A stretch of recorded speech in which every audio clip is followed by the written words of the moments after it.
menunjukkan bahasa yang digunakan sesuai dengan bahasa kaumnya. Ini Al-Quran yang menjawab. Wa ma arsalna min rasulin illa bilisani qaum liyubayyina lahum wa yudillullah may yasha'u wa yahdi may yasha'. Jadi kata Allah, kami tidak mengutus seorang rasul pun kecuali mereka para rasul ini kami utus dengan menggunakan bahasa kaumnya. Jadi kalau Anda mengimani ada beberapa nabi dengan bahasa yang berbeda, demikianlah Allah mewahyukan itu. Nah, Al-Quran kenapa diwahyukan kemudian dalam bahasa Arab? Karena datangnya kepada Rasul Muhammad SAW, di mana Rasulullah adalah penutur bahasa Arab. Dan lagi-lagi bahasa Arab adalah bahasa yang paling terkaya di antara seluruh bahasa yang ada di atas muka bumi. Contoh, kitab Anda banyak mengutip bahasa Arab, padahal originalitasnya bahasa Yunani. Itu pembuktian yang sangat sederhana. Ya. Lalu kemudian, ketika Anda berbicara mengenai pewahyuan, Anda mengatakan tidak sistematis. Nah, inilah gunanya berbicara berkaitan dengan agama harus sesuai dengan bahasa original teks kitab. Jangan nyebrang ke agama orang. Sistematis yang saya maksud itu adalah dari Allah ke malaikat, ke nabi, ke kaumnya. Bukan ke rasul dulu. Sementara ke Tuhannya tidak pernah. Orang yang sudah menusul menjadi manusia tidak pernah berkata, tiba-tiba muncul orang mengaku rasul, berkata demikian yang tidak pernah dikatakan oleh sang Tuhan yang dulu sudah jadi manusia. Itu tidak sistematis namanya, nggak nyambung. Yang dikatakan sistematis dari Allah, lalu ke malaikat, sampai kepada para nabi, nabi kepada para sahabatnya, kepada murid-muridnya, muridnya sampai kepada murid-murid, sampai kepada murid, sampai kepada kami hari ini. Itu yang dimaksud sistematis. Lalu kemudian cara pewahyuan Al-Quran, ya, melalui malaikat Allah, itu diterangkan di dalam Al-Quran surah Al-Baqarah. Anda boleh lihat. Wa iskala rabbuka lil malaikati inni ja'ilun fil ardi khalifah. Jadi Allah itu bisa berfirman langsung kepada malaikat. Lalu kemudian di dalam surah Al-Anfal ayat 12 juga dikatakan hal yang sama. Nah, ini juga dikatakan oleh Allah bisa berfirman langsung kepada para nabi, para rasul. Dalam surah Asy-Syura ayat 51. Dan tidak mungkin bagi seorang manusia pun bahwa Allah berkata-kata dengan dia kecuali dengan perantaraan wahyu atau di belakang tabir. Atau dengan mengutus seorang utusan malaikat, lalu diwahyukan kepadanya dengan seizin Allah apa yang dikehendaki. Ini seirama dengan bilangan 12 nomor 6. Kitabnya Yahudi, bukan kitab Anda ya. Kitab Yahudi mengatakan, jika di tengahmu ada seorang nabi, maka aku Allah akan menyatakan diri kepada mereka melalui penglihatan mereka dan melalui mimpi dan berkata melalui mimpi-mimpi mereka. Itu kedudukan nabi. Lain cerita yang melakukan penyelidikan itu bukan nabi. Nah, lalu kemudian ketika berbicara mengenai wahyuan, Rasulullah Muhammad SAW itu sangat jelas menerima wahyu, lalu kemudian menyampaikan wahyu, lalu kemudian para sahabatnya menghafalkan wahyu, lalu wahyu ini kemudian disampaikan, dituliskan lagi kepada para sahabat, kepada tabi'in, kepada tabi'in, sampai kepada kami umatnya baginda Rasulullah Muhammad SAW. Kenapa kemudian Al-Quran diwahyukan dalam bahasa Arab? Kenapa? Karena Al-Quran itu, ingat, karena Al-Quran itu diperuntukkan untuk seluruh umat manusia. Loh, kok bisa kayak begitu? Tengoklah, Al-Quran kemanapun menggunakan bahasa Al-Quran dan bisa diterjemahkan ke dalam bahasa manapun. Itu Al-Quran. Masuk ke Amerika, gunakan bahasa Arab, ada translate bahasa Inggris. Masuk ke Jepang, ada bahasa Arab, ada translate bahasa Jepang. Tidak seperti kitab orang lain yang menerima menggunakan bahasa Syria, bahasa Aramaik, tapi kitabnya kemudian bahasa Yunani. Al-Quran tidak demikian. Al-Quran diwahyukan dalam bahasa Arab, seperti yang saya terangkan tadi, bahwa Al-Quran itu adalah sastra tertinggi di antara seluruh bahasa yang ada di muka bumi. Bayangkan saja, kurang lebih 15 disiplin ilmu yang harus digunakan untuk mengkaji Al-Quran, yang adalah bahasa Arab yang digunakan oleh Allah, membuktikan bahwa semua manusia diberikan satu kepala untuk mengkaji Al-Quranul itu sendiri. Al-Quran menantang siapapun untuk menguji, autentikan bahwa itu adalah firman Tuhan. Siap, Gurunda. Terima kasih banyak untuk penjelasan yang komprehensif kepada pertanyaan-pertanyaan dari Pendeta MYM. Sekarang kita akan masuk ke sesi TikTok Gurunda Zuma dan Pendeta MYM, yaitu 10 menit untuk topik pewahyuan Al-Quran. Silahkan timer dibikin 10 menit. Saya nyangka ini dulu, karena dia bicara pertama tadi. Setelah saya sangka, baru kemudian masuk ke Baital. Ini dia kan bicara pertama tadi. Dia itu kan tadi opening statement. Tadi tuh, Gurunda Zuma kan opening statement sendiri. Pendeta MYM kan nggak mau opening statement. Oh, gini loh, dia opening statement langsung saya sangka. Berarti itu dia. Yang terakhir ini harus saya sangka dong. Dia lebih banyak bicara kalau gitu. Enggak sama ini. Nah, ini saya ada bantahan ini. Ada bantahan dari apa yang dia terakhir katakan itu. Harus adil. Gimana Gurunda ini? Kita kasih? Terserah, dia pokoknya kita kasih tamu kita, dia mau loncat salto terserah, kita ikuti. Oke, siap. Kalau gitu silakan Pendeta ditanggapi untuk 5 menit terakhir, baru kita masuk ke sesi battle. Silakan. Ya, saya gini. Ya harus adil lah, dia bicara lebih banyak kalau saya bicara ini. Jadi gini, ya. Istilah sistematis tadi yang dari awal itu tadi yang dia katakan pewahyuan secara sistematis, ketika saya kejar, kemudian dia berputar, dan mengatakan sistematis yang saya maksud itu dari Allah, kemudian kepada Nabi, kepada kaumnya, kepada para murid dan lain sebagainya. Ya oke lah, itu definisi dia sendiri. Tetapi saya tetap tidak melihat bahwa sistematis itu berkaitan dengan turunnya ayat-ayat dari Tuhan Anda itu kepada kitab Anda. Ya jelas itu, karena itu tadi situasional. Tapi kalau dia berkelit lalu mengatakan sistematis yang saya maksud itu dari Allah kepada Nabi, kepada kaum, kepada murid, ya silakan saja ya. Tapi yang jelas saya tidak mendapatkan pewahyuan yang sifatnya sistematis. Kenapa? Karena pewahyuan sifatnya situasional, bergantung kepada bagaimana nabinya, bagaimana situasi orang-orang pada saat itu yang katanya tadi membutuhkan firman Tuhan dan lain sebagainya ya. Jadi saya melihat di sini memang pewahyuan daripada kitab Anda itu bergantung kepada orang-orang ya. Ya, tidak bergantung kepada kedaulatan daripada Allah untuk memberikan apa yang Dia mau berikan tanpa harus didikte oleh situasi atau kondisi orang-orang. Ya, lalu kemudian begini.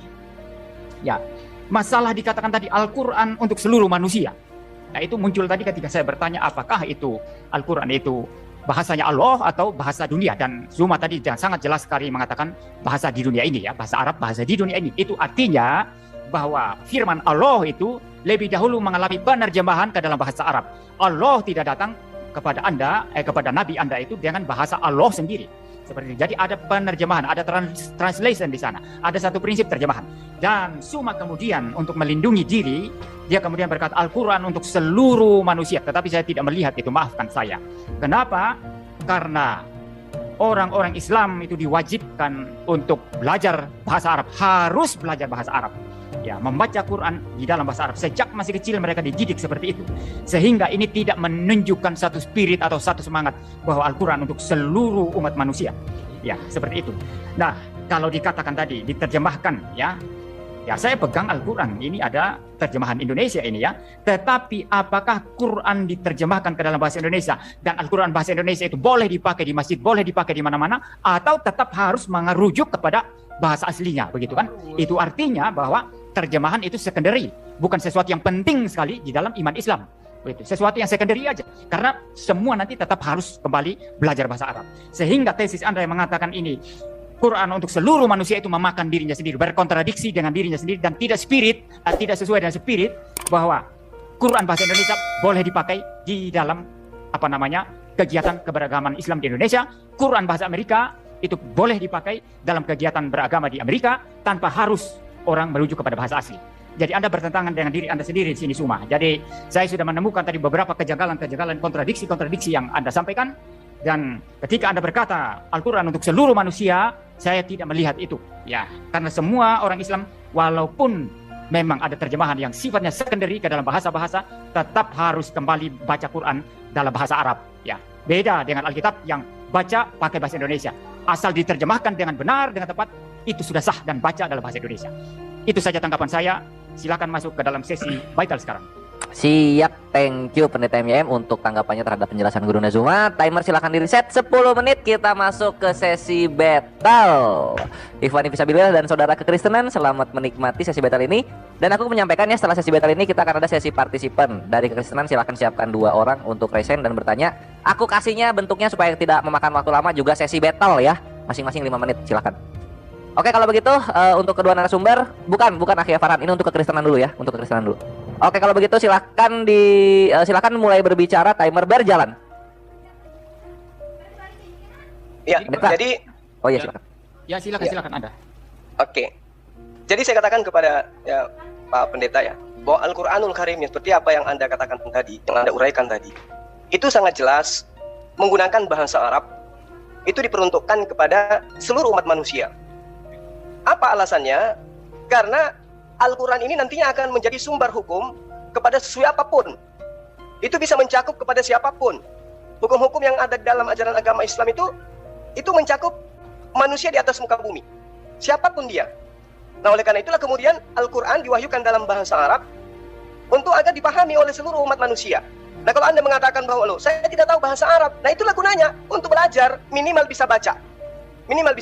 Nah, itu problemnya Pak Ustadz ya. Jadi kalau memang Al-Quran untuk seluruh manusia, mestinya terjemahan itu harus sah. Itu. Tapi kan Al-Quran Anda ini kalau dipakai dalam keagamaan Anda, Mesti semua orang Islam mulai dari kecil sampai besar itu harus membaca Al-Quran itu dalam bahasa Arab. Entah mereka mengerti atau tidak mengerti. Saya kira ada banyak yang hanya bisa menghafal, tapi mungkin tidak mengerti maknanya. Jadi spirit yang Anda katakan tadi, Al-Quran untuk seluruh manusia, saya tidak menemukan kesesuaian di sana. Saya sama sekali tidak diyakinkan bahwa Al-Quran untuk seluruh manusia. Karena terjemahan Quran di Indonesia apakah sah dipakai tanpa pakai bahasa Arab? Terjemahan Quran dalam bahasa Inggris apakah sah dipakai tanpa bahasa Arab? Ya, Mana? karena inilah kemudian. Tidak mungkin Jadi sah. begini Pak, Ya. gini. Kenapa Al-Quran itu ya menggunakan bahasa Arab? Karena Al-Quran itu bahasa Arab itu memiliki beberapa disiplin ilmu yang kemudian bisa dijadikan sebagai acuan untuk mengkritisi Quran. Ketika Bukan ada itu. Pertanyaan saya bukan itu. Anda sudah berlebar ini. Yang saya masalahkan di sini adalah apa? Anda mengatakan Quran untuk seluruh umat manusia, sedangkan seluruh umat manusia ini punya bahasa masing-masing, punya bahkan yang bahasanya sama saja punya logat masing-masing. Dan kalau betul Quran adalah untuk seluruh manusia, mestinya Quran itu sah diterjemahkan. Sehingga Al-Quran yang berbahasa Indonesia itu sah dipakai di Indonesia, Al-Quran yang berbahasa Inggris sah dipakai di Inggris, Al-Quran yang berbahasa Mandarin itu sah dipakai di Cina sana. Kan mestinya begitu, tetapi kan tidak. Semua orang Islam kan harus mempelajari Al-Quran itu dalam bahasa aslinya, dalam bahasa Arab, sehingga spiritnya, kalau dikatakan Quran untuk seluruh umat manusia, saya tidak percaya itu. Saya tidak percaya itu. Ya, Anda harus membuktikan ini, Ustadz. Anda harus membuktikan ini, Ustadz. Jadi gini, Pak Pendeta. Al-Quran itu dikaji dengan ilmu lugat, ilmu nahwu, ilmu sharaf. Nah, ilmu-ilmu ini kemudian digunakan oleh seluruh bahasa di atas muka bumi ini. Bahasa apapun. Ketika mengkaji Quran, mereka bisa menelaah Al-Quran menggunakan bahasa mereka dengan pendekatan disiplin ilmu lugat. Ilmu lugat itu adalah ilmu yang mengetahui arti setiap kata Al-Quran. Nah, apakah bahasa Cina bisa memahami kata Al-Quran? Bisa. Dengan bahasa apa? Dengan bahasa Cina. Tapi dengan standar ilmu lugat. Nggak boleh asal-asal menerjemah. Apakah orang Jepang bisa memahami Al-Quran? Bisa. Mereka menggunakan bahasa mereka dengan disiplin ilmu nahwu? Bisa. Apa ilmu nahwu? Ilmu tata bahasa. Dengan menggunakan bahasa Jepang. Dengan menggunakan bahasa Jepang, mereka mengurai tata bahasa yang ada dalam Al-Quran. Bisa. Kalau tidak. Ustadz, untuk mempelajari ilmu tata bahasa itu tidak harus belajar bahasa Arab, Ustadz. Ya, bisa bahasa Yunani, bahasa Inggris, bahasa Indonesia, bahasa Jawa, semua ada tata bahasanya, semua ada grammarnya, semua ada tatanannya masing-masing. Dan saya kira nggak perlu harus merujuk kepada bahasa Arab. Anda hanya pelarian saja ini. Oh, nggak bisa begitu. Sekarang begini. Ya, Sekarang saya kasih contoh misalnya. Saya tidak menemukan logika di balik pernyataan Sekarang Anda begini. ini. Ya, Saya ambil contoh. Saya kasih contoh. Di dalam kitab Anda, kitab terakhir, itu bukan wahyu namanya. Bukan kitab wahyu itu, Pak. Itu adalah kitab Apokalips. Nah, sekarang coba Anda urai Apokalips itu apa? Apakah bisa sampai kepada yang dikatakan wahyu atau tidak? Itu pertanyaan nanti kalau kita bahas Nah, Alkitab. maka dari itulah Anda tidak mampu menjawab itu. Kenapa? Ya, inilah kenapa Al-Quran diwahyukan dalam bahasa Arab. Kenapa? Karena kata per kata bisa diurai dengan disiplin ilmu yang disebut ilmu sharaf, ilmu nahwu, di mana semua bahasa bisa mengkaji Al-Quran dengan pendekatan ilmu yang saya maksud. Sementara kitab Anda nggak bisa. Ada yang dikatakan ilmu istiqaq. Istiqaq ini adalah akar kata dalam bahasa Al-Quran. Kita kembali kepada topiknya, Ustadz. Yang saya maksud tadi itu ya, Anda belum jawab itu. Anda menghindar ke ilmu-ilmu ini loh. Anda bilang Al-Quran untuk semua Kenapa orang. menggunakan bahasa Arab? Karena bahasa Arab itu bisa diurai dengan ilmu tadi. Bentar dulu, bukan itu.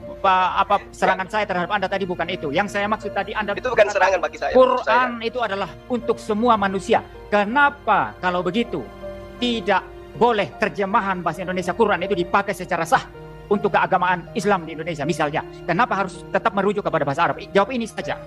Anda harus jawab ini. Anda harus jawab ini. Ya. Betul. Ketika Al-Quran menerangkan zalikal kitabu la raiba fihi hudal lil muttaqin. Ini contoh. Di dalam kata ini tidak ada kata Al-Quran. Zalikal kitabu la raiba fihi hudal lil muttaqin. Tidak ada kata Al-Quran. Tapi terjemahannya kemudian kitab Al-Quran ini ya tidak ada keraguan di dalamnya, petunjuk bagi mereka yang bertakwa. Lalu bagaimana kemudian orang Indonesia bisa tahu bahwa ternyata yang dimaksud kitab di sini adalah Al-Quran? Pembahasannya kemudian berasal dari kata takwa. Orang takwa itu meliputi Anda tidak menjawab pertanyaan saya. Anda yang tidak memahami penjelasan saya. Anda tidak menjawab pertanyaan. Yang saya maksud tadi dari pertanyaan saya itu adalah kamu percaya Al-Quran untuk seluruh manusia. Pertanyaan saya, kalau untuk seluruh manusia, mengapa terjemahan Quran dalam bahasa Indonesia atau terjemahan Quran dalam bahasa Madura atau Amerika atau Inggris itu tidak sah dipakai? Ya, mengapa harus tetap merujuk kepada bahasa asli, bahasa Arab? Nah, ini pertanyaan yang sangat bagus. Kenapa, Bapak? Karena Allah mewahyukan dengan menggunakan bahasa Arab. Karena Kalam itu Allah dengan bahasa Arab. Karena Sementara itu bahasa Indonesia Dengar dulu Bapak, bahasa Indonesia itu bukan bahasa Allah, bukan bahasa yang digunakan untuk mewahyukan Loh, Al-Quran. bukan bahasa Allah. Anda Iya. mulai berkontradiksi lagi tadi. Katanya tadi bahasa Arab itu bahasa Kan ada manusia Rasul di muka bumi. diutus ke orang Iya. Indonesia, Pak. Sekarang bahasa Al-Quran Allah. menerangkan Allah mengutus para nabi dengan menggunakan bahasa kaumnya. Emang ada Anda- nabi yang diutus? Ada Anda Rasul sudah- ke Indonesia selain Luka? Kontradiksi Anda dari tadi sudah banyak, Ustadz ya. Anda ingin mengatakan mengakui tadi Luka itu nabi bahasa Anda ya? Arab itu adalah bahasa manusia. Sekarang bahasa Allah ya. Ya, jadi Wa ma arsalna mir rasulin gini loh. illa bilisani gini loh yang saya qaumi. maksud. Gini loh Allah yang saya mewahyukan sebuah firman kepada nabinya berdasarkan kaumnya. Kalau Anda Iya. mengatakan harus menggunakan bahasa Indonesia, dengan kata lain Anda Saya mengakui tidak nabinya orang Kristen adalah Luga yang Anda bisa bahasa ngawur. Indonesia. maksud. Anda ngawur Gimana? di sini. Anda ngawur di sini. Saya tidak Sementara mengatakan- Al-Quran menerangkan ya ayuhan Dengar nas. saya dulu, dengar saya dulu. Saya tidak mengatakan Allahmu itu harus mewahyukan firman-Nya dalam bahasa Indonesia. Bukan itu poin saya. Poin saya adalah apa? Kalau memang Quran Anda itu untuk seluruh umat manusia, kenapa terjemahan Al-Quran dalam bahasa Indonesia itu tidak boleh sah? Tidak sah dipakai dalam keagamaan di Indonesia, keagamaan Islam. Mengapa harus tetap merujuk kepada bahasa asli? Itu pertanyaan saya. Pertanyaannya, karena kalam Allah adalah kalamullah. Perkataan manusia adalah perkataan manusia. Jawabannya Terjemahan Al-Quran, yang saya- dengar. Yang saya tangkap dari Dengar, seluruh Anda nggak paham perkataan Dengar saya. dulu. Karena memang kalimat-kalimat Dengar dulu. saya kalimat tinggi. Hanya orang yang punya kalimat pengertian tinggi yang bisa Ya, memahami. Dengar. terlalu Dengarkan rendah saya kalimat dulu. Anda. Anda bertanya, saya yang Apa? menjelaskan.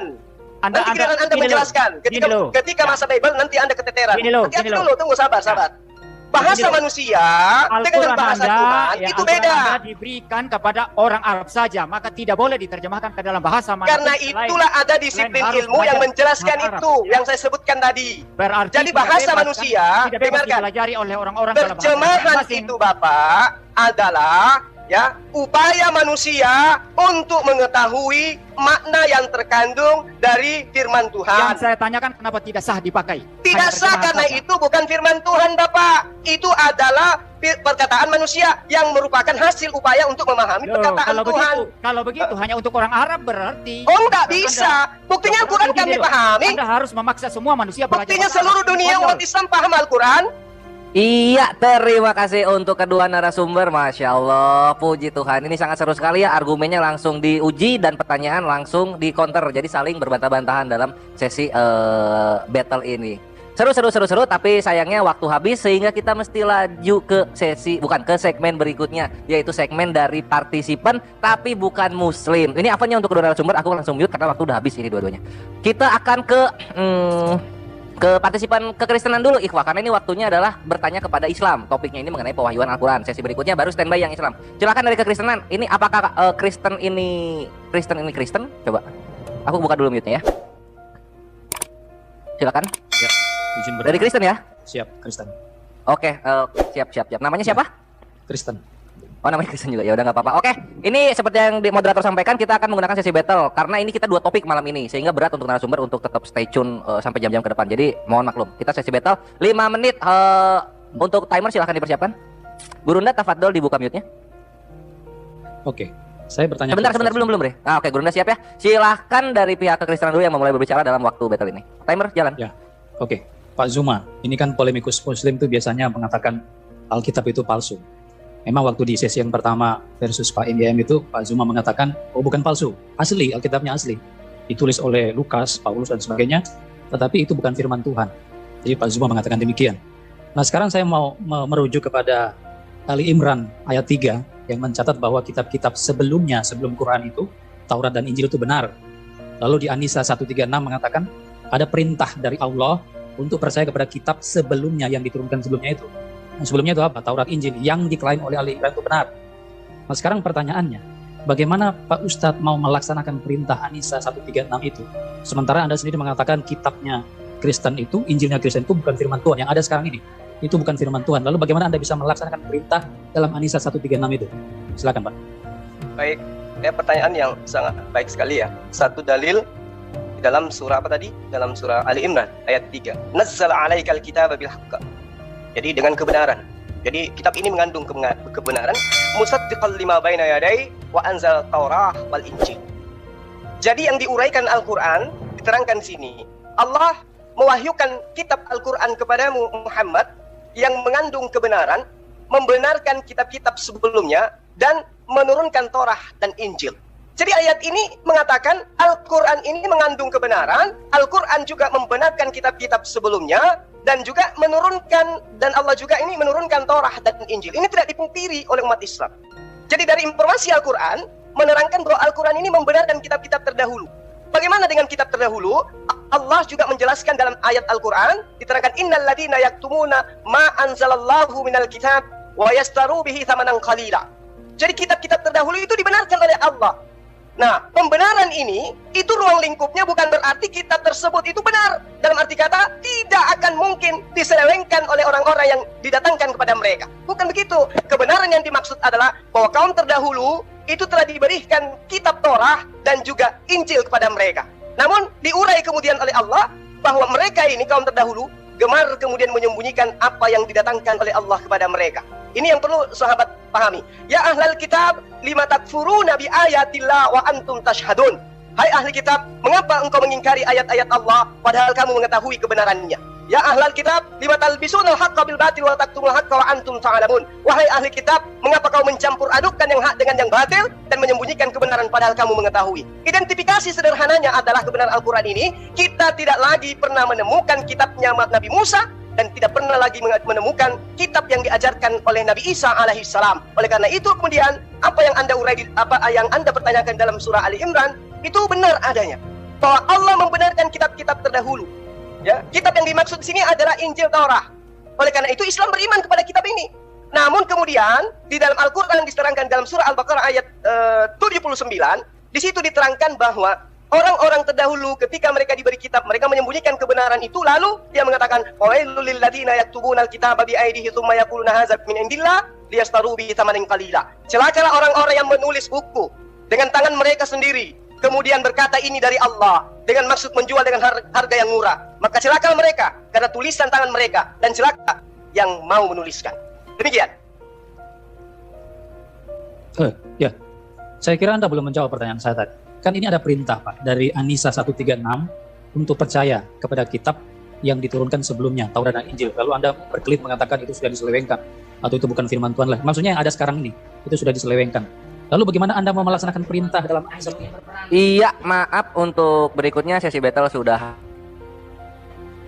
habis. Kita next ke pertanyaan berikutnya.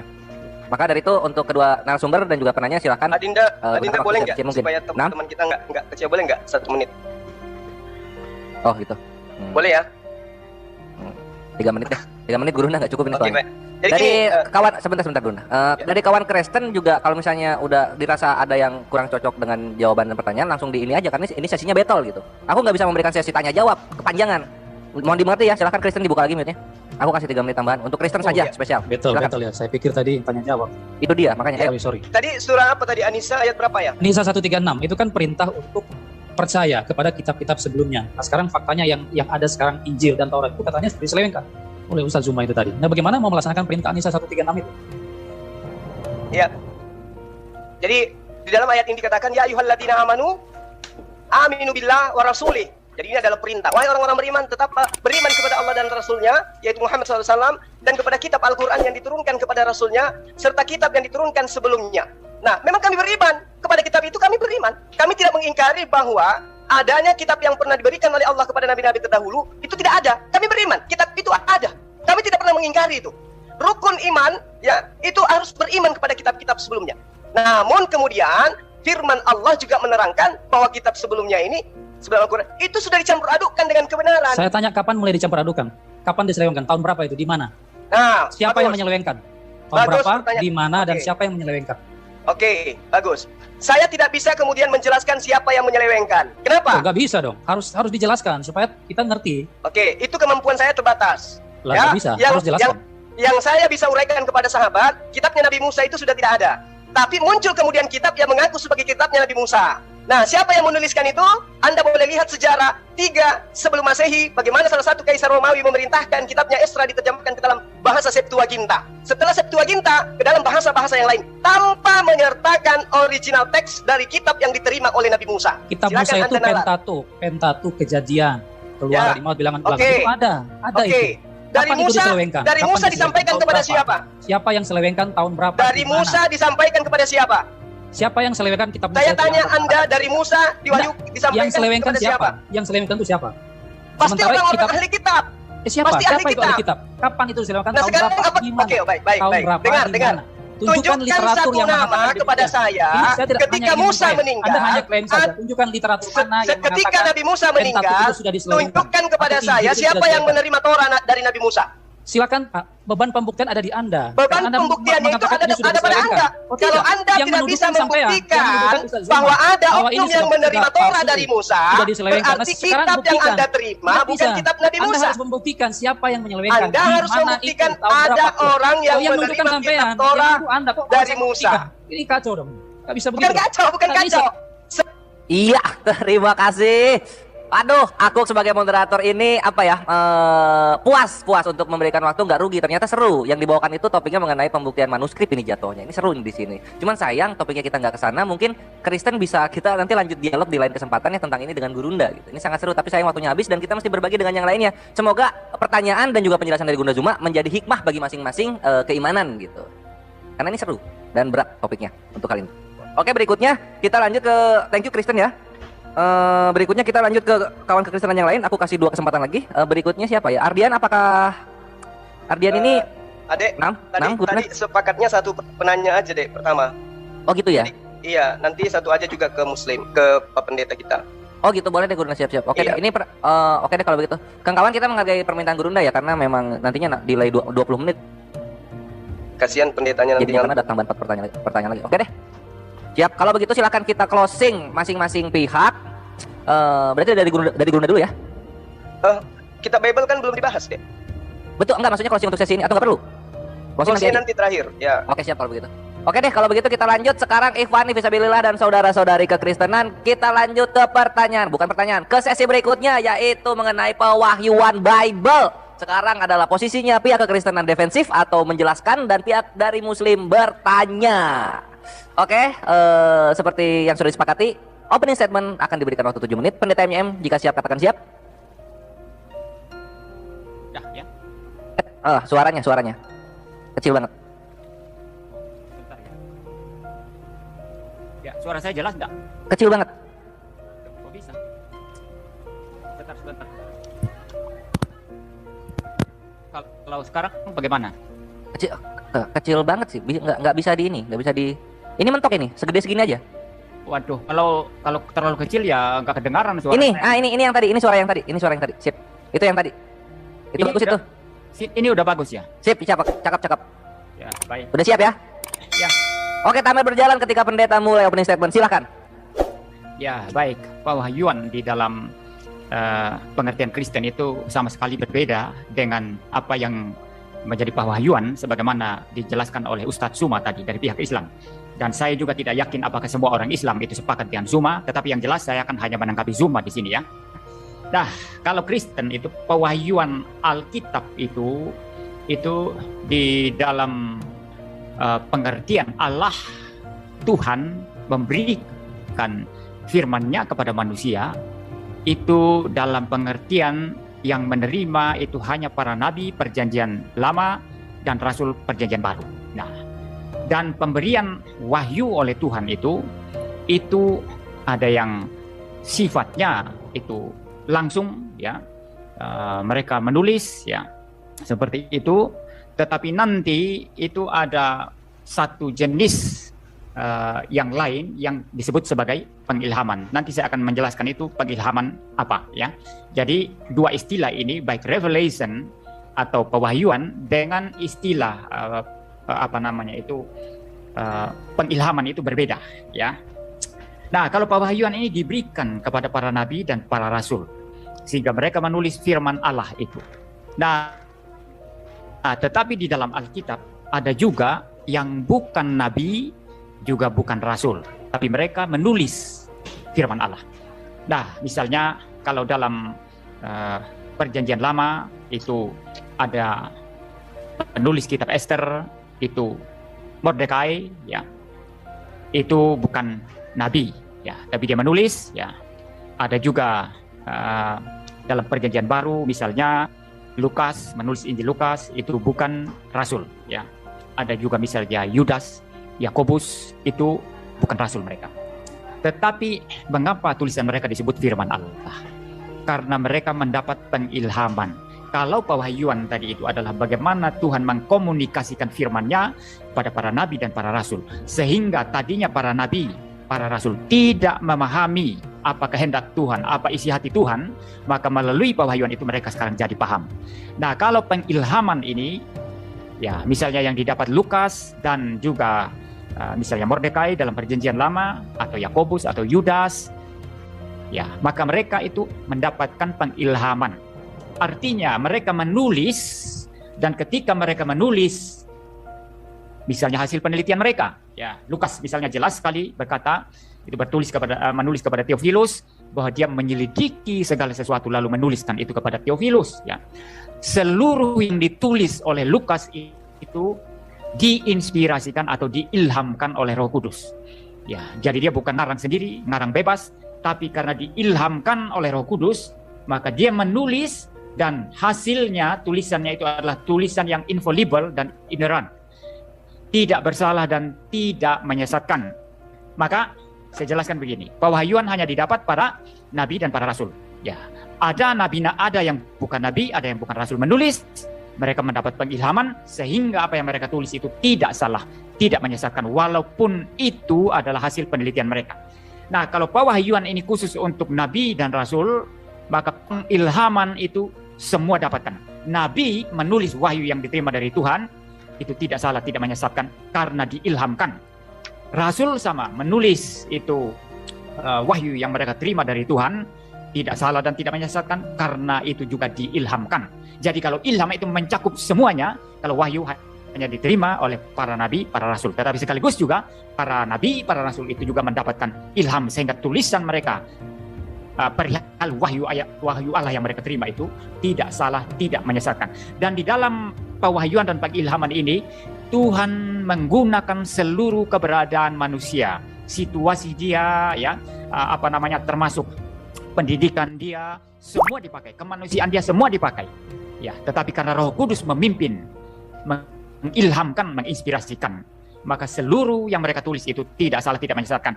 Dan ini merujuk kepada naskah asli Alkitab yang otograf. Ya, yang sekarang ada itu manuskrip, ya, itu adalah salinan dari yang asli. Lalu kemudian juga ada terjemahan itu ada. Ya. Nah, kalau yang otograf, naskah asli Alkitab, kita katakan tidak salah, tidak menyesatkan.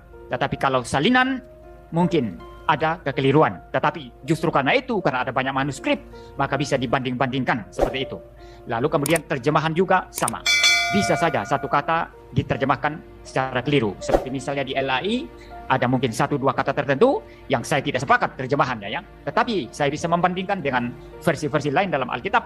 Ya, misalnya versi King James dalam bahasa Inggris, NIV, atau versi-versi lain, ya. Nah, mengapa begitu?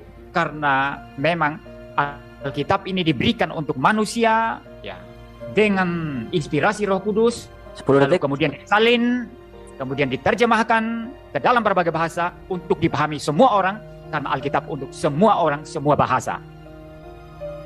Gurunda Zuma, waktu siap Gurunda silahkan. Ya, saya langsung bertanya. Betul. Silakan. Oke, baik. Anda mengatakan lagi-lagi ilham dan wahyu. Anda tidak bisa mengurai dari mana Anda mendapatkan kata yang sumbernya hanya ada dalam Al-Quran. 2 kata ini hanya ada dalam Al-Quran dan tidak ditemukan di dalam kitab manapun, kecuali kitabnya orang Kristen di Indonesia, karena latah dengan Al-Quran. Jadi ketika Anda mengurai, pengilhaman hanya diberikan kepada nabi dan rasul, tidak diberikan kepada yang lain. Tetapi ada bukan nabi, bukan rasul menerima pengilhaman, yaitu oleh Roh Kudus. Ini perkataan orang yang apa ini namanya nih? Pertanyaan saya kepada Anda mengatakan Lukas bukan nabi. Nah, kalau Lukas bukan nabi, lalu tulisan yang Anda katakan dari Roh Kudus, di mana diterangkan di dalam pengajaran Lukas, aku menuliskan dari pengilhaman Roh Kudus. Itu Lukas tuliskan di mana? Kedua, Yesus itu Anda imani adalah firman yang menjadi manusia dan kelak kemudian menjadi manusia selama-lamanya, kekal, tidak akan mati, continue dia sebagai manusia. Ini sang firman telah datang ke atas muka bumi. Kenapa Sang Firman tidak menyampaikan firman kepada Lukas? Kenapa Sang Firman tidak menyampaikan firman kepada Markus? Kenapa? Sementara Yesus adalah jalan keselamatan dan hidup. Yesus adalah Sang Firman yang mengatakan dirinya tidak berkata-kata dari dirinya sendiri, melainkan dari apa yang diperintahkan oleh Allah untuk ia katakan dan ia sampaikan. Itu posisi Yesus. Dan kita tidak menemukan kitabnya sampai hari ini. Kita tidak menemukan pengajaran Yesus sampai hari ini.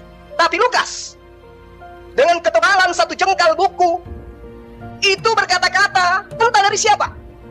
Yesus tidak berkata-kata dari dirinya sendiri, tetapi Lukas berkata-kata entah dari mana. Kalau Anda mengatakan itu dari Roh Kudus, bagaimana sistematikanya? Bagaimana cara pewahyuannya? Kalau dia melakukan penyelidikan, berarti yang Anda maksud Roh Kudus ini adalah orang-orang yang memberikan informasi kepada Lukas. Ingat, Lukas mengakui menuliskan kitabnya berdasarkan hasil penyelidikan. Penyelidikan berarti melibatkan banyak orang. Orang-orang ini sebagai sumber, Anda katakan Roh Kudus atau apa? Silakan Anda urai. Pertanyaan saya yang selanjutnya, mudah-mudahan Anda bisa. Di dalam kitab Anda diterangkan Wahyu 1 nomor 1 yang bukan Wahyu, tapi adalah Apokalips. Di situ diterangkan bahwa inilah Wahyu Yesus Kristus yang difirmankan, yang dikaruniakan oleh Allah kepadanya. Catat. Kedua, segala firman yang kau berikan kepadaku telah kusampaikan kepada mereka. Pertanyaan saya kepada Bapak sebagai orang yang doktor teologi, tunjukkan kepada saya wahyu pertama yang diterima oleh Yesus dari Bapa yang ada di langit. Silakan. Sudah selesai? Masih Ya. ada 1,5 menit, Gurunda. Oke, jadi saya ulang lagi. Yesus dikatakan oleh pengarang kitab Anda di dalam kitab Apokalips, ya, yang kemudian diganti menjadi Wahyu biar seakan-akan kayak Al-Quran. Itu mengatakan inilah wahyu Yesus Kristus yang diterima, yang dikaruniakan oleh Bapa kepadanya agar Yesus sampaikan kepada hamba-hambanya Bapa. Nah, kalau Yesus di dalam menerima wahyu tidak berkata-kata dari dirinya sendiri, lalu kemudian dia berkata hanya berdasarkan terhadap apa yang diperintahkan untuk ia katakan. Begitu juga tentang Roh Kudus yang diceritakan Yesus dalam Yohanes 16 nomor 7 sampai nomor 15, bahwa ketika Roh Penghibur itu datang, dia tidak berkata-kata dari dirinya sendiri, melainkan dia berkata dari apa yang diperintahkan untuk ia katakan. Yesus dan Roh Kudus tidak berkata-kata dari dirinya sendiri. Lukas menuliskan hasil penyelidikan. Dari mana dia mendapatkan hasil penyelidikan tersebut? Itu yang pertama. Kedua, mana wahyu yang Yesus pertama kali terima? Seperti di Al-Quran, Iqra bismi rabbikal ladzi khalaq adalah wahyu pertama yang diterima oleh baginda Rasul Muhammad SAW. Tunjukkan kepada saya sekarang yang mana wahyu pertama yang diterima Yesus dari Tuhannya. Demikian. Silakan. Iya, waktu dicukupkan saja. Dan dari bantahan dan juga serangan Gurunda kepada Pendeta MYM, kita mendapatkan 3 pertanyaan. Pendeta MYM mohon disimak ya. Yang pertama, Lukas dapat berita dari mana? Yang kedua, aku lupa Gurunda apa ya yang kedua ya? Dua aja nanti. Oke, kalau begitu. Yang pertama, Lukas dapat berita dari mana? Yang kedua, tunjukkan wahyu pertama dari Bapa kepada Yesus. Pendeta MYM bisa ditangkap pertanyaannya? Ya. Oke, kalau begitu silahkan menjawab waktu berjalan ketika Pendeta MYM berbicara. Silahkan. Ya, seperti biasa lah ya, Suma itu tidak memahami argumentasi lalu kemudian menyerang Kristen dengan pemikiran dia sendiri tentang Kristen. Dia membuat karikatur begitu. Pengertian wahyu dan ilham saja tadi saya sudah jelaskan, dan Anda tidak bisa menggunakan perspektif Islam Anda untuk kemudian menyerang Kristen perihal wahyu dan ilham, karena Kristen mempunyai pengertian sendiri ya. Saya mungkin bahas ini dulu ya. Apa istilahnya katanya ya? Prinsip Alkitab itu terjemahan. Maka istilah wahyu itu dapat dari bahasa Arab, tidak masalah ya. Tapi dalam bahasa aslinya wahyu itu ada banyak istilah ya. Di dalam bahasa Ibrani ada istilah galah, ada istilah ra'a, ada istilah yada ya. Lalu kemudian ada dalam bahasa Yunani itu epipanein, ya, empanisein, glorizein, gilon, dan lain sebagainya. Termasuk apokaluptein, ya seperti itu. Itu istilah pewahyuan yang ada di dalam Alkitab. Yang maknanya adalah membuka penutup sesuatu yang tadinya tidak jelas menjadi jelas. Ini cara Tuhan menjelaskan kepada para nabi dan para rasul. Lalu istilah ilham itu ada istilah di dalam misalnya 2 Timotius 3 ayat 16 ya, theopneustos di sana. Ada istilah theopneustos, Allah menghembuskan keluar firman-Nya. Dari sana istilah ilham itu didefinisikan bahwa Tuhan yang memberikan firman itu menjaga firman-Nya sehingga dicatat dengan begitu teliti, begitu baik, dan tidak mengandung kesalahan sedikit pun. Kalau sekarang mengenai Lukas ya, bagaimana, di mana Lukas berbicara seperti itu ya, melihat Alkitab tidak dengan ya, melihat pewahyuan dan pengilhaman Alkitab tidak dengan cara bahwa di dalam kitab itu sendiri ada klaim Ini mirip pertanyaan kemarin ya, di mana Yesus mengklaim itu di bahwa dia adalah Allah. Itu saya sudah bantah dan Zuma tidak bisa jawab itu. Ya. Nah begini, ya. Mengapa satu kitab itu adalah kitab yang diilhamkan, kitab yang diwahyukan dan diilhamkan? Karena kitab-kitab itu ditulis, dan ketika mereka ditulis dipakai oleh gereja mula-mula dan diakui otoritasnya. Kedua, doktrin-doktrin yang di dalamnya itu bersesuaian, tidak berkontradiksi satu dengan yang lainnya. Doktrin-doktrin tentang Allah, tentang Kristus, tentang penciptaan, penebusan dosa dan lain sebagainya. Lalu kemudian juga bahwa kitab-kitab itu ditulis oleh para nabi atau para rasul dan orang-orang yang berada di bawah otoritas rasul tertentu. Misalnya Lukas, walaupun dia bukan rasul, tapi dia berada di bawah Rasul Paulus. Dia pernah mengikuti perjalanan penginjilan Rasul Paulus. Ya. Nah, karena prinsip-prinsip ini ya dilihat, ya doktrinnya sama, beres. Ya. Lalu yang menulis para rasul, para nabi, dan orang-orang yang berada di bawah otoritas para rasul, para nabi. Lalu kemudian juga diterima oleh gereja mula-mula dan dipakai itu sebagai standar di dalam seluruh pengajaran mereka. Dengan demikian, ini tentulah Tuhan yang mengilhamkan, yang mewahyukan kebenaran-kebenaran semacam ini. Tanpa harus dalam kitab-kitab itu ada klaim bahwa mereka sudah menerima, mereka sudah mendapat ilham dan lain sebagainya. Klaim-klaim seperti itu saya kira tidak terlalu urgent ya. Misalnya kalau Nabi Anda mengklaim menerima itu, ya perlu juga ditanyakan saksinya mana? Saksinya siapa? Dia menulis dengan siapa? Ya. Nah, kalau di Kristen melihat kesulitan semacam itu karena urusannya ini Tuhan dengan penulis, maka tidak perlu membuat klaim-klaim. Ya, yang jelas kitab-kitab itu sendiri menunjukkan dirinya mempunyai wibawa ilahi. Itu yang sangat-sangat penting. Ketimbang mengklaim-klaim dapat dari wahyu Tuhan, dapat dari ini, dapat dari ini. Pertanyaan berikut nanti saksinya mana? Rumit kan? Kalau saya tanyakan Nabi Anda menulis itu mendapat wahyu, ilham itu saksinya siapa? Begitu kan rumit juga Anda menjawab. Ya. Nah, Alkitab tidak mementingkan hal-hal yang tidak urgent seperti itu dan lebih mementingkan bahwa kitab-kitab itu sendiri menyatakan otoritas ilahi. Iya, thank you. Kitab-kitab itu menyatakan otoritas ilahi. Kalimat tersebut mengakhiri waktu dan juga penjelasan dari Pendeta MYM terhadap pertanyaan Gurunda Zuma. Kita berikan lagi kepada Gurunda untuk memberikan tanggapan berikutnya. Silakan Gurunda. Waktu berjalan waktu berjalan ketika Gurunda berbicara. Wow, keren sekali. Ternyata penulis dikatakan menerima ilham dari Tuhan dikarenakan tulisan mereka dipakai oleh gereja. Wah, mantap. Lalu Bapak sebagai orang yang katanya ada tiga alasan tadi. Maaf, saya potong. Ada 3 alasan tadi. Jangan hanya satu. Anda hafal semua. Maaf. Dan nanti untuk apa? Untuk menyanggah argumen mereka di waktunya Pendeta. Saya belum sampai. Nggak mungkin langsung ketiganya saya katakan, Bapak. Sabar. Ya. Dilanjut lagi, silakan. Timer jalankan. Lulus S3 teolog, apokalips itu adalah membuka penutup cadar. Sementara ilham, wahyu adalah bisikan dari langit, dari Allah melalui perantaraan para malaikat kepada penulis. Harus Anda bedakan itu. Oleh karena itulah kemudian ketika saya tanya, siapa, dari mana sumbernya? Anda mengatakan prosesnya ilham itu ditulis dan dipakai gereja. Tidak bertentangan, tidak kontradiksi. Nanti kita buktikan, Pak, kekacauan demi kekacauan yang ditorehkan dalam kitab Anda. Lalu kemudian ketika Anda mengatakan itu adalah sesuatu yang tidak penting, tidak urgent, kata Anda. Loh, bagaimana Anda bisa mengatakan itu adalah firman Tuhan, sementara asal-usulnya Anda nggak tahu? Hanya karena dasar dipakai oleh gereja pada awal mula. Oh, ini pasti ilham Tuhan. Gimana Anda bisa memahami sebuah pernyataan bahwa ini adalah firman Tuhan, diilhamkan oleh Tuhan, sementara Anda tidak punya ilmu untuk sampai ke sana? Ada pemberitaan, tapi nggak tahu dari mana asal-usulnya. Kalau kami tadi saya mengurai Al-Quran dari Rasulullah sampai kepada sahabat, sahabat kepada murid, murid kepada tabi-tabin sampai seterusnya. Nah, Lukas terima dari mana ini? Tulisannya ini dapat dari mana? Setebal itu tulisannya dari mana? Sementara Yesus sendiri yang adalah sang firman, kata dia, kata teman Kristen, itu tidak berkata-kata, sangat berhati-hati dia menyampaikan sesuatu kepada Bani Israel.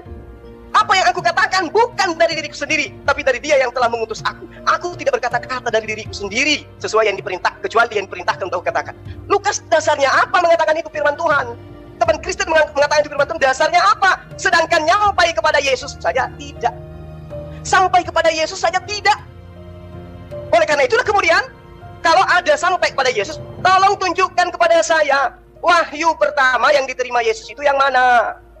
Karena menurut penulis Pulau Patmos di dalam kitab Apokalips yang kemudian dibungkus dengan kata wahyu, inilah wahyu Yesus Kristus yang dikaruniakan Allah Bapa kepada dia untuk Yesus sampaikan pada hamba-hambanya. Pertanyaan saya, sebagai orang yang tidak mau dibodoh-bodohin, meskipun saya tahu nanti habis ini pasti Anda akan monolog, goblok-goblokin saya. Tunjukkan kepada saya, mana wahyu pertama yang Yesus terima? Apakah wahyu pertama yang Yesus terima ini sampai kepada Lukas, sampai kepada Markus, sampai kepada Yohanes, sampai kepada Matius, sampai kepada Paulus? Atau jangan-jangan benar yang diterangkan Al-Quran sesuai dengan pertanyaan tadi surah An-Nisa ayat 136, bahwa Torah itu sudah dihancurin terlebih dahulu. Jadi kayak mana lagi kita mau menerangkan? Kalau Al-Quran berbicara ilham, Pak, fa'alhamaha fujuraha wa taqwaha. Dalil ada, bos. Fa'alhamaha. Dan Allah kepada dia diilhamkan kepadanya jalan kebenaran, jalan kesesatan, jalan ketakwaan. Dalil ada. Pijakan Islam berbicara ada. Fa'alhamaha fujuraha wa taqwaha. Anda berbicara ilham dari tadi. Anda seorang master, Anda seorang dokter, tapi mengurai kata ilham Anda tidak mampu. Kasihan. Berbicara mengenai wahyu Anda tidak mampu menguraikan. Lantas apa Anda yang tentang saya berdialog? Apa ilmunya? Pijakannya apa? Nggak ada sama sekali. Tolong jawab saya. Wahyu pertama yang diterima Yesus itu mana? Disampaikan kepada siapa? Sehingga kitabnya sekarang Anda tenteng untuk ajarkan orang. Inilah wahyu dari Tuhan. Inilah roh dari Tuhan. Tapi ternyata yang dikatakan roh Tuhan sampai ke Yesus aja kagak, apalagi kepada Allah Bapa. Demikian. Terima kasih Gurunda. Waktu sangat penuh dan padat diberikan bantahan keras kepada pendeta MYM dari penjelasannya. Sekarang kita akan mendengarkan dari pemaparan pendeta MYM berikutnya. Pertanyaan masih sama pendeta ya. Tunjukkan wahyu pertama dari Bapak kepada Yesus. Silahkan. Nah, ada banyak pertanyaan tadi, saya jawab semuanya. Jadi gini, itu dia memuntahkan, Ustaz Subhan memuntahkan ketidakmengertiannya terhadap iman Kristen, terhadap penjelasan saya. Dia pakai istilah ilham dari pengertian Islam Anda. Salah Anda, ngawur Anda itu. Ya. Istilah ilham itu dari bahasa Yunani diterjemahkan ke dalam bahasa Inggris inspiration dan diterjemahkan ke dalam bahasa Indonesia ilham. Itu pengertian. Theopneustos tadi. Allah menghembuskan firman-Nya, sebul firman-Nya. Lalu istilah wahyu, apokaliptein misalnya, apokalipsis, apokaliptein. Itu diterjemahkan ke dalam bahasa Inggris itu revelation dan terjemahkan dalam bahasa Indonesia itu wahyu. Dan kalau begitu, Anda tidak memahami istilah ilham dan wahyu dari pengertian Islam Arab Anda. Kenapa Anda harus membawa istilah apokaliptein sama istilah theopneustos tadi itu, bagaimana Tuhan menghembuskan firman-Nya ke dalam agama Islam Anda? Ini ngawur sekali Anda itu, bersuara berapi-api tapi tidak ada isinya, ya. Nah, baik sekarang, itu mengenai istilah ya, jadi tidak relevan ya. Lalu sekarang dikatakan tadi juga, disinggung Injil Lukas ya. Ya, tidak jelas itu di mana Lukas ya. Dan saya sudah memberikan indikator itu 3 tadi. Kenapa dilihat sebagai berwibawa ilahi? Karena diterima secara aklamasi oleh gereja-gereja waktu itu, ditulis oleh para rasul atau para nabi, atau orang yang berada di bawah otoritas para nabi dan rasul. Dan juga timernya mana ini ya? Timernya harus munculkan. Timer pause. Pause dulu, munculkan. Saya tidak mau kalau tidak ada timer. Timer tolong di apa namanya? Di pin, resen. Siap. Ini yang resen tolong ya, jangan ini ya. Biarkan ini aja, biarkan timer aja dulu. Ya, silahkan pendeta MM dilanjut. Ya, yang ketiga, bahwa tulisan-tulisan itu doktrinnya bersesuaian ya satu dengan yang lainnya. Ini yang menjadi penanda sehingga gereja hanya melihat tanda-tanda itu dalam kitab itu dan menyatakan mereka mempunyai wibawa ilahi ya. Nah, tentu saja hal ini tidak sama dengan klaim Islam ya. Kalau saya mengejar suma misalnya dalam klaim Islam bahwa nabi Anda itu menerima wahyu Allah dari Jibril begitu ya. Nah, saksi nabi Anda siapa? Lalu kemudian menulis. Kalau tidak ada saksi siapa? Saksi malaikat siapa? Nama-namanya siapa? Ya. Kalau hanya mengaku klaim timer pause. Wahyu. Timer pause. Ya. Sebentar pendeta MM. Seperti yang kita sepakati, kita tidak akan komparasi ya. Kita tidak komparasi ke belakang karena pihak Muslim pun tidak mengkomparasi ketika menjelaskan Al-Quran. Silakan dilanjut. Tadi ada komparasi dari awal. Enggak ada. Ada. Dari pihak Muslim enggak ada. Ada tadi. Enggak ada. Ada, nanti coba teliti lagi. Ya baik, saya lanjut ya. Jadi kalau saya tanya Anda pun akan keteteran ya. Itu masalah klaim. Maka saya melihat klaim tidak penting. Yang penting bagaimana kitab itu menghadirkan wibawa ilahi di dalam dirinya sendiri maka itu sangat-sangat menentukan. Sama juga Tuhan Yesus ketika tidak mengklaim kemasan kemari seperti orang gila, aku adalah Allah, aku adalah Allah. Tetapi sifatnya, naturnya menyatakan keilahiannya, di sisi lain juga menyatakan kemanusiaannya. Seperti sangat clear, dan Kristen doktrinnya ini sangat bersesuaian satu dengan yang lainnya. Demikian juga dalam bagaimana kita melihat itu firman Allah, ya, berwibawa ilahi atau tidak, bukan karena klaim-klaim itu tadi. Nah, lalu kemudian masalah Yesus, ya. Dan di dalam kitab Wahyu ini jelas Yesus itu memberikan wahyunya kepada Rasul Yohanes. Ya, jadi kalau Zuma secara ngawur ini lari ke sana kemari, ya, kapan dia memberikan wahyu kepada Lukas, kepada Petrus, kepada yang lain-lain, ya? Kapan itu? Ketika Yesus hidup, ketika Yesus mengajar. Dia mengajar kepada mereka, mempunyai otoritas ilahi karena Yesus adalah Allah. Disitulah dia berwahyu kepada mereka, dia mengajar kepada mereka. Ya, tetapi ketika membaca wahyu ini, ya, wahyu pasal 1, inilah wahyu Yesus Kristus yang dikaruniakan Allah kepadanya supaya ditunjukkan kepada hamba-hambanya yang harus segera terjadi. Ini wahyu khusus kepada Yohanes di Pulau Patmos. Dan apa isinya kan selanjutnya bisa dibaca. Silakan saja semua membaca wahyu-wahyu penglihatan-penglihatan yang diberikan oleh Tuhan Yesus kepada Rasul Yohanes untuk ditulis di sana. Jelas sekali. Jadi ketika ditanyakan kapan Yesus memberikan wahyu ini kepada Lukas, kepada macam-macam begitu, ya, wahyu ini diberikan kepada Yohanes khusus, ayat ini menyatakan demikian. Tetapi kapan yang lain dapat? Para murid sudah mendapatkannya ketika mereka setiap hari bersama-sama dengan Yesus Kristus. Dia mengajar di hadapan mereka, dia memberikan wahyunya kepada mereka, dan mereka mendengarkan itu dengan teliti, dan nantinya mereka mengajarkan sesuai dengan apa yang dikatakan oleh Yesus. Dan klaimnya adalah apa? Yesus adalah Tuhan, Yesus adalah Allah. Apa yang mereka sampaikan itu adalah sungguh benar adanya. Ya, saya kira sampai di sini.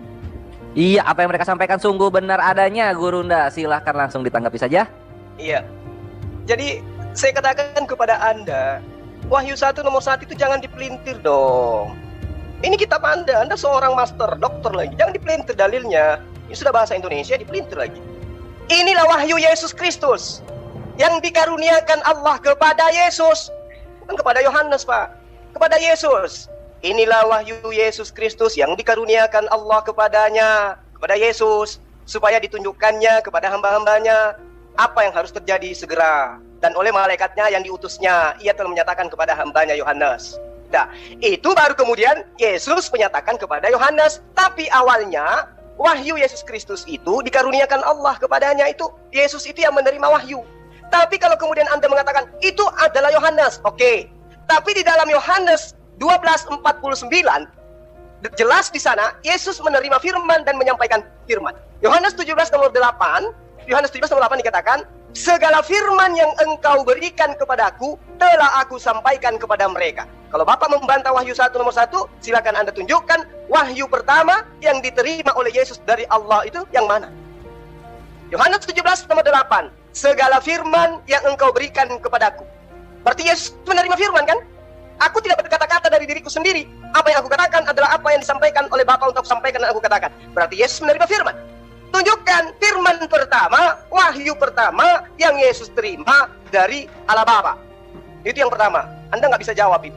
Kemudian ketika Anda mengatakan ilham firman itu adalah ini dan itu karena diterima oleh gereja, berarti standarisasi kebenaran yang Anda maksud adalah kalau gereja terima, benar. Kalau gereja tolak, tidak benar. Sekarang saya ingin membuktikan dari seluruh pengarang kitab Anda. Matius di dalam bab 7 nomor 7 mengatakan begini, segala sesuatu yang kamu kehendaki supaya orang berbuat kepadamu, perbuatlah demikian juga kepada mereka. Itulah isi seluruh hukum Torah dan kitab-kitab para nabi. Kata Matius, itulah isi seluruh hukum Torah dan kitab para nabi. Setelah saya bertahun-tahun menyelidiki pernyataan pengarang Matius ini, saya tidak temukan itu di Torah dan saya tidak temukan itu di dalam kitab para nabi. Saya temukan di mana? Saya temukannya di dalam kitab Lukas, Pak. Lukas 6 nomor 31. Dan sebagaimana kamu kehendaki supaya orang berbuat baik kepadamu, perbuatlah juga demikian kepada mereka. Bukan di dalam kitab para nabi tertulisnya. Matius bilang kitab para nabi. Nah, sementara Bapak membantah Lukas itu bukan nabi. Kedua, Markus. Di dalam bab 1 nomor 2, Markus 1, seperti yang ada tertulis dalam kitab Yesaya. Lihatlah, aku menyuruh utusanku mendahului engkau. Ia akan mempersiapkan jalan bagimu. Katanya di Yesaya, Pak. Setelah saya bertahun menyelidiki kitab Yesaya, saya nggak temukan perkataan Markus ini. Saya temukan di mana, Pak? Maleakhi 3 nomor 1. Ini yang Anda katakan firman Tuhan, ilham Roh Kudus. Ini yang Anda katakan ilham. Ini yang katakan wahyu. Ngakunya tertulisnya di Yesaya, faktanya semua menemukannya di Maleakhi 3 nomor 1. Lihat aku menyuruh utusanku supaya mempersiapkan jalan di hadapanku. Wow, keren. Jadi tadi Markus, Lukas gugur ya Pak ya. Kemudian Paulus, coba kita. Paulus mengatakan dalam Paulus di Galatia 3 nomor 11. Dan bahwa tidak ada orang yang dibenarkan di hadapan Allah karena melakukan hukum Torah. Adalah jelas karena orang yang benar akan hidup oleh iman. Katanya di dalam Torah, tertulisnya di hukum Torah. Begitu saya selidiki, ternyata tidak ada dalam hukum Torah Pak. Ya, orang yang benar akan hidup oleh iman. Nggak ada Pak dalam Torah. Yang ada tertulisnya malah lagi-lagi di Habakuk 2 nomor 4. Sesungguhnya orang yang membusungkan dada tidak lurus hatinya, tetapi orang yang benar akan hidup oleh imannya. Habakuk Pak, bukan kalau Habakuk itu Pak bukan Torah Pak. Kok jadi saya ngajarin Bapak nih? Tapi nggak apa-apa. Nah, jadi Paulus sudah kita buktikan, Markus sudah kita buktikan, Lukas sudah kita buktikan. Coba siapa lagi? Yohanes coba. Yohanes Pak, Yohanes di dalam Yohanes 10. Di dalam Yohanes 10 nomor 34, kata Yesus kepada mereka, tidakkah ada tertulis dalam kitab Torah, kamu Tuhan berfirman, kamu adalah Allah. Ternyata bukan di Torah tertulis. Terima kasih. Malu saya Tidak ada Pak. Tertulisnya. Iya Pak. Siap Guru Nda. Mazmur. Siap nanti kita simpan dulu yang Yohanes. Yohanes selamat belum dapat bahas karena waktu keburu habis. Sekarang kita dengarkan kembali ke pendeta MEM, tapi diingat ya untuk Ivan Villa ini adalah putaran terakhir. Lalu nanti kita masuk ke battle, kemudian partisipan dan closing statement. Silakan pendeta MEM untuk berikan tanggapan terbaiknya. Ya, baik. Ya, saya sudah menjelaskan tadi yang firman Allah tidak bersalah, tidak menyesatkan itu yang otograf, yang naskah aslinya. Cuma tidak paham itu. Ya, dia berbicara tentang Alkitab yang dipegang sekarang, yang itu dari manuskrip-manuskrip yang saya sudah akui tadi. Saya tidak membantah bahwa dalam menerjemahkan itu bisa keliru, mungkin dalam pengutipan-pengutipan itu bisa keliru. Ini satu prinsip penting ya. Lalu kemudian ya, mengenai Lukas dan lain sebagainya tadi ya, tulisan mereka itu diakui karena mempunyai wibawa rasul, di bawah bimbingan rasul. Dan di dalam perjanjian lama itu kalau ada misalnya Mordekai itu di bawah bimbingan atau di bawah otoritas itu nabi ya, begitu ya. Nah, sekarang saya berdasarkan argumentasi ini, saya menjelaskan mengenai Alkitab ini, bagaimana dia itu diwahyukan, ya, bagaimana dia diilhamkan, dan Suma itu menanggapi sesuai dengan perspektif Islam dia, dan dia tidak coba memahami perspektif saya, lalu membantah saya dari perspektif saya. Saya tidak menemukan itu. Kalau Anda tadi, seluruh argumentasi Anda, itu yang saya pakai untuk melawan Anda. Anda tidak melakukan itu. Anda lari ke sana kemari saja. Ya. Lalu saya tertarik untuk membahas mengenai Yesus, ya. Ini dalam kitab Wahyu. Yesus itu terima wahyu yang dikaruniakan Allah kepadanya. Dia menarik lagi, ingin berdebat tentang apakah Yesus Allah atau tidak. Kalau dia mereview ulang seluruh penjelasan saya sebetulnya sangat-sangat detail dan sangat-sangat jelas, tapi cuma memang ini saya rasa berat otaknya untuk memahami penjelasan orang lain dan hanya bermain-main dengan karikaturnya sendiri untuk kemudian menyerang karikaturnya sendiri. Nah, dikatakan di sini inilah wahyu Yesus Kristus. Wahyunya siapa ini? Wahyu Yesus Kristus. Lalu ada kalimat selanjutnya, kata-kata selanjutnya, yang dikaruniakan Allah kepadanya. Kalau Anda memperhatikan baik-baik penjelasan saya waktu kita debat minggu lalu, saya sudah mengatakan bahwa Yesus itu diutus datang ke dalam dunia, mengambil natur manusia sehingga dia adalah manusia sepenuhnya, dan di dalam natur manusianya itu dia menjalankan tugas penebusan. Dia hanya mendengar apa yang dikatakan oleh yang mengutus, yaitu Allah Bapa. Dia hanya melakukan apa yang dikatakan oleh yang mengutus, yaitu Allah Bapa. Tapi karena waktu itu kurang, ya, kita debat waktunya sangat kurang, sehingga saya tidak detail menjelaskan. Dan saya mau jelaskan sekarang. Apakah Yesus lebih rendah dari Bapa? Karena dia diutus. Dan memang dalam kitab Wahyu ini Yesus memberikan wahyunya sebagaimana dikaruniakan oleh Allah, yaitu Allah Bapa. Karena memang Yesus di sini sifatnya bertindak sebagai Mesias, juru selamat, pengantara antara Allah dan manusia.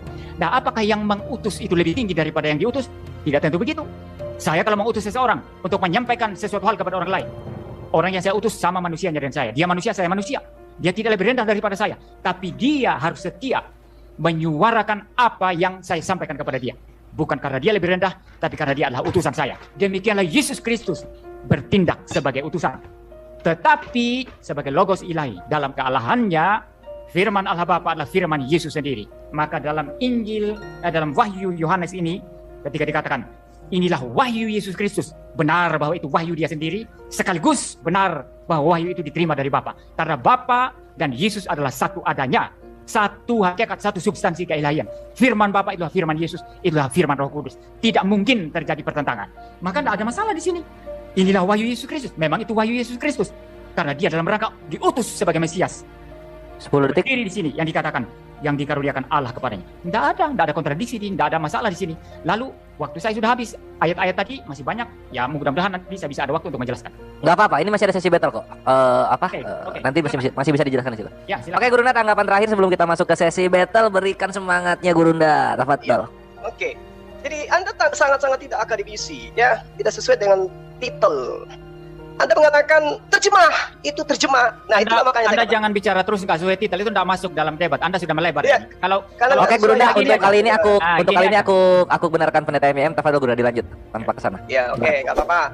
Oke, ya. Jadi Anda mengatakan naskah aslinya itu tidak salah. Tunjukkan pada saya, mana naskah aslinya? Anda tidak bisa tunjukkan itu. Oh, cuma mengatakan naskah asli. Kenapa wahyu terakhir sebagai batu sandungan untuk kitab kita sebelum Al-Quran? Itulah makanya Allah berfirman dalam bahasa Arab. Karena bahasa Arab itu memiliki disiplin ilmu yang bisa digunakan untuk mengkritisin terjemah, mengkritisin original teksnya. Anda mengatakan, kenapa kemudian terjemahan yang salah? Kalau ilham, Pak, kalau Roh Kudus yang mengilhamkan dan itu wahyu, tidak akan salah seperti yang saya uraikan tadi. Itu tidak akan pernah salah. Katanya di Torah, tertulisnya di Maleakhi. Katanya di Yesaya, tertulisnya di Mazmur. Ini wahyu, ini ilham yang Anda katakan itu. Terus sebagai orang yang terpelajar, tokoh agama, apa yang bisa Anda berikan kepada jemaat, kepada umat untuk mencerdaskan anak bangsa ini berdasarkan dengan apa yang Anda tahu? Jangan Anda sembunyikan, uraikan kebenaran itu. Ya, Al-Quran diterjemahkan ke dalam seluruh bahasa. Ketika terjemahan ini kemudian ada keliru, kembali kepada original teksnya. Makanya Al-Quran selalu disertakan. Al-Quran selalu menentang orang. Ya, bahkan Allah mengatakan, silakan tampilkan, hadirkan orang terhebat kalian. Buktikan kalau Al-Quran itu bukan dari Allah. Kitab Anda baru segini aja Anda sudah menampakkan sesuatu yang tidak sangat tidak akademis. Kemudian pertanyaan saya, Pak, kalau Yesus itu menerima firman dari Allah sebagai utusan Tuhan, tolong tunjukkan kepada saya mana firman Tuhan yang pertama kali diterima oleh Yesus supaya saya paham, oh ternyata Yesus menerima firman yang pertama itu adalah ini, kemudian disampaikan kepada ini, lalu disampaikan kepada ini. Mana, Pak, mana? Layaknya Al-Quran diterima baginda Rasul Muhammad SAW. Iqra bismi rabbikal ladzi khalaqa, khalaqal insana min 'alaq. Sampai kepada semua sahabat, bunyinya sama. Iqra bismi rabbikal ladzi khalaq, khalaqal insana min 'alaq. Mana? Yesus katanya firman. Tidak berkata-kata dari dirinya sendiri. Apa yang dikatakan adalah apa yang difirmankan oleh Tuhan untuk ia sampaikan. Tapi kok pengarang-pengarang kitab Anda kok nggak menuliskan firman yang diterima oleh Yesus? Kalau dikatakan dituliskan dari firman Yesus, firman yang mana yang pertama diterima oleh Yesus? Segala firman yang engkau berikan kepadaku telah aku sampaikan kepada mereka. Mana firman itu? Kalau Anda mau saksi, Bapak, Al-Quran diwahyukan 23 tahun kurang lebih. Disaksikan oleh para sahabat. Makanya mereka itu menghafalkan dan menuliskan. Karena mereka menyaksikan kebenaran itu. Sekarang, siapa yang saksi melihat Lukas bertemu Yesus? Siapa saksi melihat Markus ketemu Yesus? Sehingga tulisannya setebal itu dari mana? Dari pengilhaman. Dari kata ilham saja ambil dari Quran. Dari kata wahyu aja ambil dari Quran. Anda mengatakan Anda punya istilah lain. Gunakan istilah itu, apakah kena? Kan tidak, ilham itu adalah wahyu dari Allah. Anda gunakan ternyata catatan-catatan mereka bukan ilham dari Allah. Entah dari mana, dari Yesus aja kagak, apalagi dari Allah. Oleh karena itu pertanyaan saya, Anda belum jawab. Wahyu pertama yang diterima oleh Yesus dari Allah Bapa itu yang mana? Lalu disampaikan kepada siapa? Itu loh, Pak, pertanyaan saya. Sederhana. Di mana Bapak itu harusnya mempertanggungjawabkan itu. Karena Bapak adalah tokoh yang harus mencerdaskan anak bangsa. Oh, ini adalah firman Tuhan. Tuhan kita datang dalam rupa manusia. Setelah sampai kepada dirinya manusia, dia menyampaikan firman kepada Lukas. Firman yang pertama diterima Lukas dari Tuhan manusia bernama Yesus adalah ini. Sampai Anda imani. Lawang ini nggak tahu yang mana yang diterima. Gimana mau dikatakan firman Tuhan? Oleh karena itulah Bapak, saya Zulkifli Labba sangat menentang keras orang Kristen menggunakan kata Allah. Sangat menentang keras orang Kristen menggunakan kata Alkitab, ilham, wahyu, nabi, rasul. Karena nggak cocok, nggak sepadan dengan konsep iman Anda. Harusnya konsep yang Anda lakukan itu adalah gereja-gereja Romawi Yunani, orang-orang yang tidak bersunat itu, yang makan babi itu menerima pemberitaan dari orang-orang yang tidak jelas, tidak sampai kepada nabi-nabi Israel. Itu baru betul. Tidak sampai kepada nabi-nabi Israel. Iya. Terima kasih, ini sangat seru, makin malam makin panas dan makin sini makin banyak ya argumen-argumen ikonik dari Pendeta MYM dan juga Gurunda Juma. Kita semakin dekat kepada penghabisan Ikhwani Fillah. Lanjut ke sesi battle, siapkan seluruh semangat dari para narasumber ini. Kalau mau minum terlebih dahulu. Udah pada minum belum? Gurunda udah minum? Pendeta MYM udah minum? Ya, lanjut aja. Kita lanjut kalau begitu langsung ke sesi battle. 10 menit akan bergulir tanpa panjang lebar lagi. Silahkan Pendeta dan Gurunda. Ya, Oke, ada banyak baik. hal yang sebentar Anda tadi saya kasih waktu, saya yang bicara lebih dahulu sekarang. Ya, Oke, tadi silakan. ada banyak pertanyaan-pertanyaan, tentu waktu sangat sedikit 10 menit, tapi saya mendengar Anda mempertanyakan naskah aslinya mana, naskah asli Alkitab mana. Saya bisa membalikkan pertanyaan ini kepada Anda. Naskah asli Al-Quran di mana? Jangan bilang kepada saya Al-Quran yang ada sekarang sesuai dengan aslinya. Tradisi Al-Quran itu Pak, lisan Pak. No. Lisan. No. Iya, justru Tradisi Al-Quran lisan, Pak. Ya, justru tradisi lisan Ya. itu sangat rentan untuk diputar balik. Oh Tradisi nggak bisa, lisan itu karena sangat kami rentan menghafal. untuk Ketika ada satu balik. salah kata, pasti akan dibenarkan oleh penghafal lainnya. Ayo, Iya, justru sekarang karena tradisi itu- Anda adalah tradisi tulisan. Tunjukkan kepada saya. Justru karena gini loh. Anda mengatakan ya tadi mempertanyakan naskah asli saya ya, naskah asli saya. Maka saya membalikkan begini. Kalau memang yang paling penting Anda itu tradisi lisan, mengapa harus nulis? Anda teruskan aja dengan tradisi lisan. Tapi Kami dengan tulisan dengar dan dulu. lisan. Dengar Coba. saya dulu. Justru Timer pause, karena- ya, timer pause. Justru Sebentar karena ini tradisi timer lisan. pause. Ya. Timer ini diulang ke 906. Begini.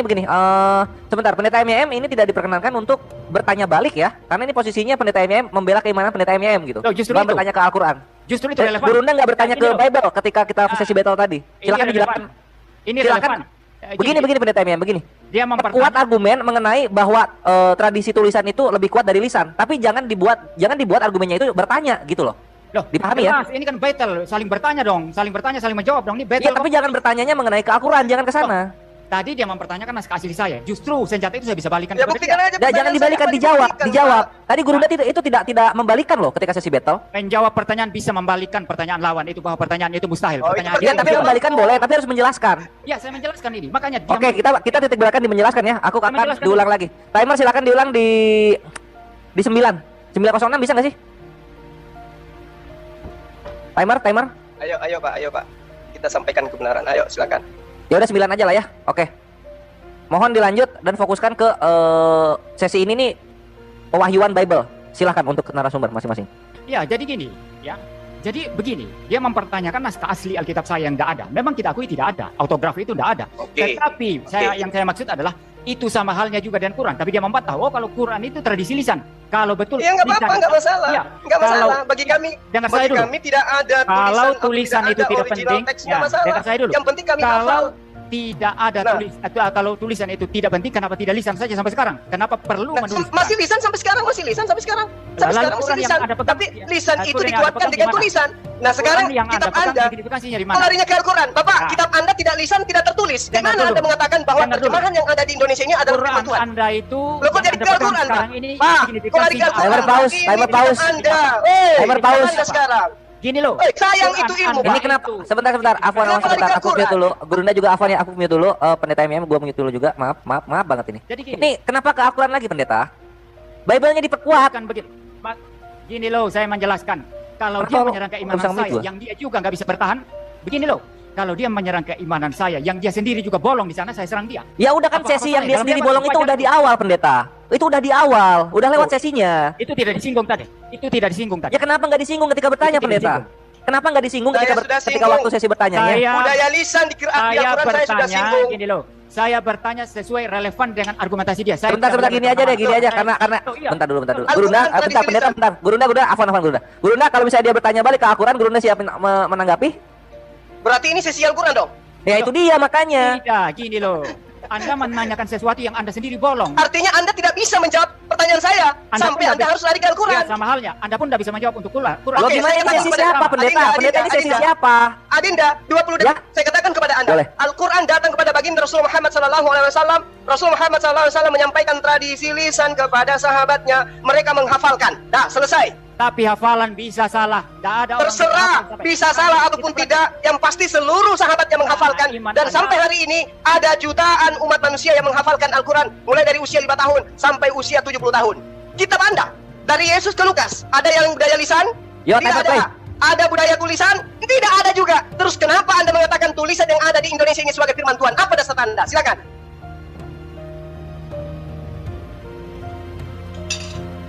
Silakan. Bukan lisan, bukan tulisan dari Yesus, juga bukan tulisan, bukan lisan dari Yesus, bukan lisan, bukan tulisan. Lalu apa dasar Anda mengatakan yang Anda tenteng itu adalah kalamullah, firman Tuhan? Sampai-sampai namanya pun dikatakan Alkitab tanpa malu-malu. Silakan. Halo? Ke-mute mungkin. Perlukah saya bernyanyi?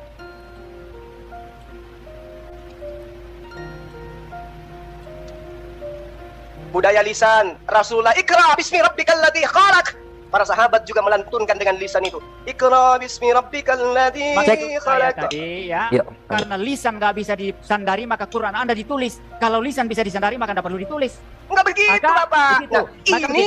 Yang Anda asli, yang membangun Al-Quran itu argumentasi apa? disebabkan karena Apa? ketidakberdayaan Anda. Anda yang tidak berdaya, Anda menanyakan yang asli mana? Bapak, Quran asli yang Bapak mana? tradisi Quran itu dengan tradisi lisan. Ya, Kami mereka- tidak butuh Ya, saya tanya sekarang. literasi yang kemudian tertulis, kami nggak butuh. Ya, Yang saya kami tanya butuhkan sekarang. adalah tradisi Saya tanya lisannya. Saya Sekarang tanya pertanyaan saya kepada Bapak, Sebentar kitab dulu, saya Anda tidak tanya. lisan, tidak juga tradisi Saya tulisan. tanya Anda Lalu dulu. apa dasar Sebentar, Anda sebentar, mengatakan Bible Sebentar. yang tidak berasal dari sumber Yesus tanya sebagai Anda. firman Tuhan? Apa jawaban diam Anda? dulu. Diam dulu, saya tanya Anda dulu. Lisan Bapak jadi tanya saya. Lisan yang original mana? Tunjukkan kepada saya sekarang. Lisannya siapa? Lisan Quran yang mana? Tunjukkan. Yang kami asli, hafalkan original. hari ini. Alhamdulillahirabbil alamin. Orangnya Tunjukkan siapa? kepada saya ada ada Saya orang yang tidak mengucapkan percaya kalau- Al-Fatihah dengan Saya bacaan yang tidak berbeda percaya dari kalau negara Anda mana? tidak menghadirkan yang asli, yang lisannya Coba asli siapa? hadirkan kepada saya Yang lisannya ada asli orang siapa? melantunkan bacaan sholat Al-Fatihah berbeda tidak dengan yang saya bacakan. mempercayai. Anda terima itu dari Al-Quran yang ditulis. Yang saya maksud lisannya siapa yang Anda tiru? Ini Anda lisannya terima- Bapak. Bapak, Anda ucapan itu dari Quran Al-Fatihah, yang Bapak ditulis. Al-Fatihah Anda ketika terima itu dari dilantunkan, Quran yang ditulis. siapapun dia, Anda orang terima itu Jepang, dari Quran orang yang Cina, orang Bugis, orang bukan Makassar, lisan. orang No, Betawi, itu ketika bukan dia lisan. mengatakan Jangan Al-Fatihah, ngomong maka apa-apa. mereka Itu bukan semuanya akan mengatakan Itu bukan lisan. Alhamdulillahirabbil No. alamin. Anda mengutip dari Quran. Anda hafal dari Quran. Anda baca dari Quran. Maliki Anda tidak mengutip dari lisan yang asli. Iyyaka na'budu wa iyyaka nasta'in. Itu seluruh Ya, dunia, itu Pak. Anda ambil dari Itu Quran. mendunia dari Itu Anda turun ambil temurun dari Quran yang sampai hari tertulis. ini. Pertanyaan Itu saya Anda kepada ambil dari Bapak, Quran yang Master tertulis. Teologi, Dokter Teolog. No. Kalau No. Yesus menerima firman, tidak melantunkan lisan dan tidak memerintahkan Sekarang menulis, lalu kitab Semua- Anda ini apa? Semua yang Anda ucapkan tadi itu lisan yang Anda anggap lisan itu Anda anggap ambil dari Quran yang tertulis. Anda menipu di sini. Itu Anda Udah, nggak anggap ambil dari masalah. Quran yang tertulis. Pertanyaan saya, waduh Anda Bapak. menipu. Anda Oke, tunjukkan saya dulu. menipu nggak masalah. Kalau itu sekarang tujuan Anda Anda, tunjukkan nggak sekarang. masalah, nggak masalah. Lisan yang asli itu pasti, mana? seluruh No. dunia, Al-Quran dihafalkan surah Al-Fatihah, surah An-Nas, atau surah-surah apapun itu, Iya, itu semuanya diambil sama.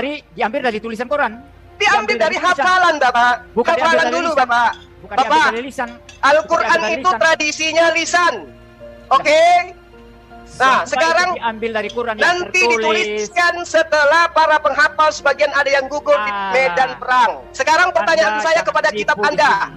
Anda Yesus jangan menipu tidak di sini. melisankan surah-surah Paulus. Yesus tidak melisankan surah Lukas, Tidak Markus, perlu Matius, begitu. Yohanes dan semuanya. Pertanyaan begitu. saya, dari mana asalnya tulisan-tulisan mereka yang begitu tebal? Yesus Saya mengajar sudah cuma 3 tahun, menjelaskan Bapak.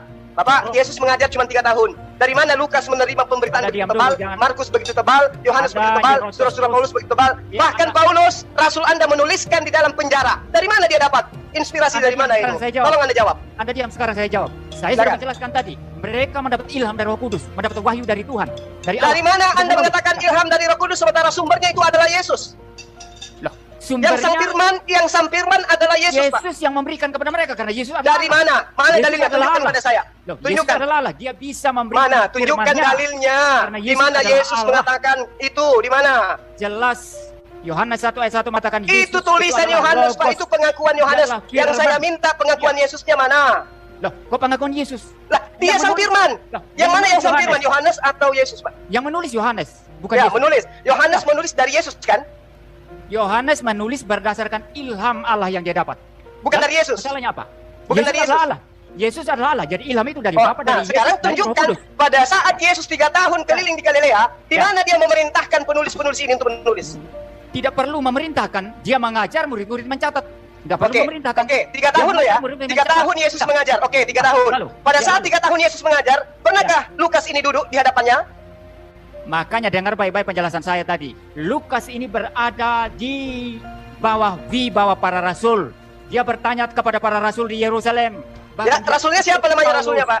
Rasulnya siapa namanya? Rasul-rasul di Yerusalem ya Petrus, Yohanes, Yakobus dan semua Nah, rasul. tolong tunjukkan dalilnya di mana Petrus bertemu dengan Lukas. Alkitab merasa tidak penting mencatat itu. Oh, nggak bisa, Pak.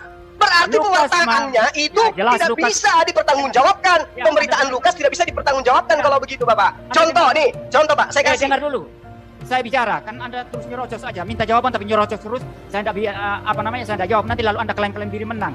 Ya, saya Bukan menang atau kalah di sini, Pak. Bukan. Ini kebenaran kita bicara, Pak. Ini Bukan kalah kebenaran. atau menang. Iya, saya benar. Alkitab saya Oke, benar. Anda benar. yang menyerang. Tetapi Ya, kitab Anda tidak benar karena tidak bersambung kepada Yesus. Gimana tuh? kalau Anda mengatakan kitab saya tidak benar karena tidak bersambung kepada Yesus, karena Anda menafsir itu dengan kacamata Islam Anda, maka Anda tidak benar. Sekarang coba tunjukkan dengan tafsir Anda di mana Yesus berkata kepada Lukas. Contoh misalnya nih, saya kasih contoh nih Bapak. Di dalam pernyataan Lukas Saya 24 sudah nomor 44 sampai menjelaskan 46. tadi. Tertulis di dalam kitab Mazmur dan Dengar juga dulu. kitab-kitab para nabi. Sabar Pak, sabar. Anda Saya kasih bicara Anda. itu dari kacamata Aduh. Islam Anda. Anda Ini bicara saya dari bawa kacamata kitab Islam. Anda loh Pak. Saya mengatakan Bapak, saya tadi, menghargai Bapak para sebagai orang penulis Alkitab akademisi. itu menulis. Tolong dengarkan saya.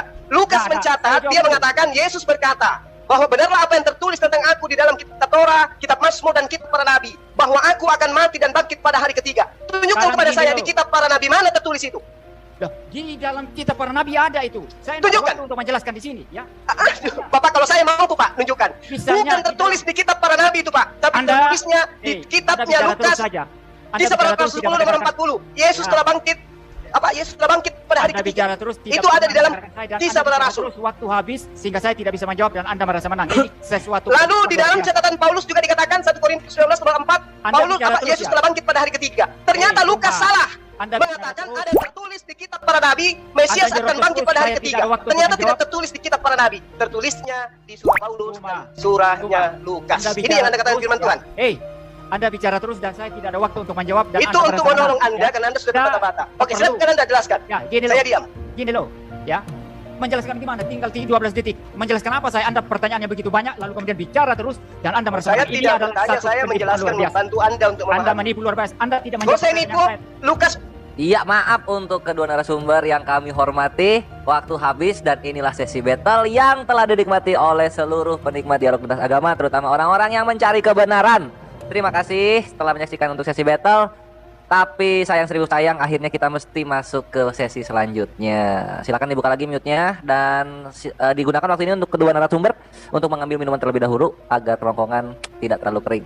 Kita masuk ke sesi partisipan ya, partisipan, yaitu dari pihak Muslim untuk bertanya kepada narasumber kekristenan. Dan Afwan, karena seperti yang Gurunda minta yaitu satu saja, maka yang sudah pertama kali untuk meminta itu adalah Moreh Reski.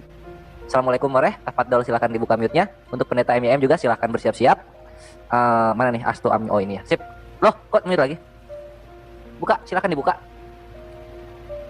Oke, terima kasih. Iya, thank you Moreh. Sebelum dimulai Moreh, untuk mempersingkat waktu silahkan di share screen terlebih dahulu karena tadi request untuk share screen ya. Silakan. Oke, iya, terima kasih. Tapi ini masih host disable ini. Oh, host bisa boleh. Sebentar. Salam alehem, Bapak Pendeta Muri Walianto Matalu yang terhormat. Ya, silakan share screen. Oke, terima kasih. Tadi Jangan menarik. masuk argumentasi ya agar Oh, oke. adil. Siap. Iya. Udah siap Moreh? Oke, sudah kok siap. hilang? Mana Iya. hilang ini? Oh, udah mulai, boleh sekarang? Bukan, share screen-nya hilang. Sebentar. Share screen dulu, share screen siap, datanya udah siap berarti, maka di situ narasi mulai, timer pun berjalan begitu. Oke, terima kasih. Tapi kok ini mendadak nggak bisa share screen ya, malah saya. Loh, Oh, ini. Nah, oke, udah bisa. Oke, terima kasih. Sudah siap? iya, silahkan pendeta dan juga Moreh, timer mengikuti. Oke, terima kasih. Selamat malam Pak Pendeta Muri Walianto Matalu. Tadi saya menyimak dengan baik ya apa yang dipaparkan oleh Pak MYM. Nah, tadi Pak MYM sedikit mengatakan bahwa di dalam autografa Alkitab itu sudah tidak ada isinya manuskrip, salinan gitu loh. Tapi salinan tadi ada kata-kata yang kalau saya nggak salah ya, kalau saya nggak hilaf ya, itu di 1 jam 23 detik ya. Itu mengatakan bahwa salinan yang ada itu sesuai autografa yang ada atau tulisan Bible yang aslinya. Nah, jika demikian Pak, ya, saya ingin bertanya kepada Pak MYM. Ya. Sebelum bertanya saya potong sedikit ya. Sebentar Bapak, saya belum selesai berbicara Bapak. Bapak kan seorang PhD, ketika saya sedang berbicara, begini dulu. etikanya, Bapak diam dulu. Baru Bapak ini sering menyalah-nyala dari tadi. Ini vital, bukan itu. Ini vital ini. Oke, kalau gitu saya selesaikan dulu. Enggak, sebelum Bapak mendengarkan sebelum Bapak menjawab, dengarkan dulu biar tahu persoalannya Bapak yang ingin saya tanya kepada Bapak. Paham, Pak? Dengar dulu, karena ini vital, maka saya jawab. Anda langsung singgung PSD saya tidak relevan itu. Ini menunjukkan Anda etikanya tidak ada. Oke, dibenarkan. Moreh, jangan dibawa ke tackle akademis. Silakan langsung ke konten. Mohon maaf, enggak, karena soalnya Bapak menyela saya berbicara gitu loh itu. Ini vital, ini vital. Oke. Nah, sekarang gini Pak. Jika demikian Pak, sesuai dengan statement Bapak di 1 jam 29 detik ya, 29 menit kalau saya nggak salah, ya, mengatakan bahwa salinan yang ada sesuai autografa yang ada dalam Bible dan sekarang sudah kita tidak bisa lihat lagi karena entah sudah kemana. Nah, saya ingin bertanya Pak, di sini ada 2 manuskrip yang ingin saya tunjukkan ya kepada Bapak. 2 aja dulu, nggak usah banyak-banyak, karena waktu sangat singkat. Nah, di sini ada Kodeks Sinaiticus Pak, di dalam Markus 16 ayat 8. Itu di sana berbunyi teksnya Pak. Kai exceltosai epigon opotou menemeu eikan gar autastromos kai ekstasis kai audeni auden aipan epopon togar. Bunyinya seperti itu. Nah, lalu ketika kita melihat ya, itu di Kodeks Sinaiticus yang tahun 360 Masehi kalau saya nggak salah. Dan kalau kita lihat di dalam Textus Receptus dari tahun 1894 sampai dengan 1550, di sana berbunyi teks yang berbeda dengan yang tertulis di Sinaiticus, yaitu berbunyi kai exceltosai taci epigon apotou menemeu eikan ger autos tromos kai ekstasis kai audeni auden eipan epofon togar. Ada tambahan kata taci Pak di sini Pak.